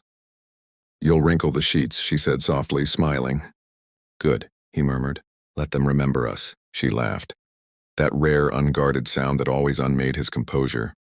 Her laugh had been his medicine long before he realized it. She moved closer, sitting beside him. For a while, neither spoke. Only the fire cracked, steady and patient. "Do you remember the day you carried me?" she asked suddenly. He turned toward her. "When you fainted?" She nodded. "I still remember how your heartbeat sounded. Like thunder trying to be gentle." His throat tightened. "That was the first day I realized I wasn't dead inside anymore." Aria's fingers brushed his, the touch light, trembling, almost sacred. "You weren't dead. Just waiting for someone to remind you what life felt like." He caught her hand and kissed it, slow, deliberate. "You did more than remind me," he whispered. "You rebuilt me." She leaned her head on his shoulder. "Then promise me something. Anything. When the world calls you powerful," she said quietly, "remember that power didn't come from money or revenge. It came from how you learned to love." He closed his eyes. The truth of it settled in his chest like peace after a war. Light filtered through the curtains, pale gold, gentle as breath. Damian stirred awake to the sound of rain easing outside. Aria lay curled against him, her hand resting over his heart. The air smelled of warmth and faint perfume, jasmine and firewood. He didn't move for a long time, just watched her. The curve of her lashes, the softness in her sleep, the faint smile that told him she was dreaming safe dreams. He whispered more to the morning than to her. "You were the miracle I stopped believing in." Her eyes fluttered open slowly. "You talk to yourself now?" she murmured, sleepy voice soft as silk. "Only when the view's this good." She smiled. "You sound like a man who finally believes in his own story." "I do," he said simply, "because you're in it." The city stretched below them, veiled in mist. Aria stood wrapped in his coat, hair tangled by the breeze. Damian poured coffee into 2 cups, setting one in her hands. "I used to hate mornings," he said. "They felt like reminders of everything I'd lost. And now?" He looked at her, eyes warm. "Now they feel like second chances." They sipped quietly, watching light break through the fog. "Do you think," she began softly, "we'll ever stop being afraid?" He shook his head. "Maybe not. But that's the thing about love, Aria. It doesn't erase fear. It just teaches you how to live with it." She turned, studying him. The way the light touched his face, the way the man who once hid from mirrors now stood unguarded before the sun. "You've changed," she whispered. "So have you. I'm still learning how to believe in happiness." He reached out, tracing a tear she didn't realize had fallen. "Then let me teach you," he said. Her smile was quiet, trembling. "You already are." The mansion was alive again. Laughter from staff, music in the hall, a family being rebuilt. Damian had reinstated his old housekeeper, given Aria's former bullies promotions they didn't expect, and turned his empire into something gentler, more human. But in his private world, the one that mattered, everything revolved around her. That night, they returned to the same window where she once stood as a maid, polishing glass while he brooded in silence. Now they stood side by side as equals. "Do you ever miss who we used to be?" she asked quietly. "No," he said, "because even then I think my heart recognized you. It just took my pride a while to catch up." She laughed softly. "You and your pride." "It's gone," he said, stepping closer. "You broke it, and I've never been more grateful." Her voice trembled as she whispered, "Damian." He took her hands, lifting them between theirs. "You once said I still looked strong to you." "I remember." "You were wrong," he said gently. "I wasn't strong then, I am now because of you." Her eyes glistened. "You don't need to thank me." "I'm not thanking you," he said. "I'm dedicating every breath I have left to proving you were right to believe in me." The wind rose, scattering petals from the vases by the sill. It was like the world itself was celebrating their quiet vow. And when he kissed her, slow, tender, certain, it wasn't the kiss of a man who'd reclaimed his body. It was the kiss of a man who'd reclaimed his soul. Aria's voice gentle and full of wonder. He was the man the world called broken. But in my arms he found his throne. In his silence I found my voice. And together we became something whole. If this story touched your heart, if you felt the ache, the hope, and the quiet healing between Damian and Aria, don't leave without joining our story family. Hit subscribe and turn on the notification bell so you never miss the next heartbeat, the next confession, or the next love that dares to rise from the ashes. And if you believe love still has the power to rebuild what the world breaks, type "love heals" in the comments. Let's fill this space with light again.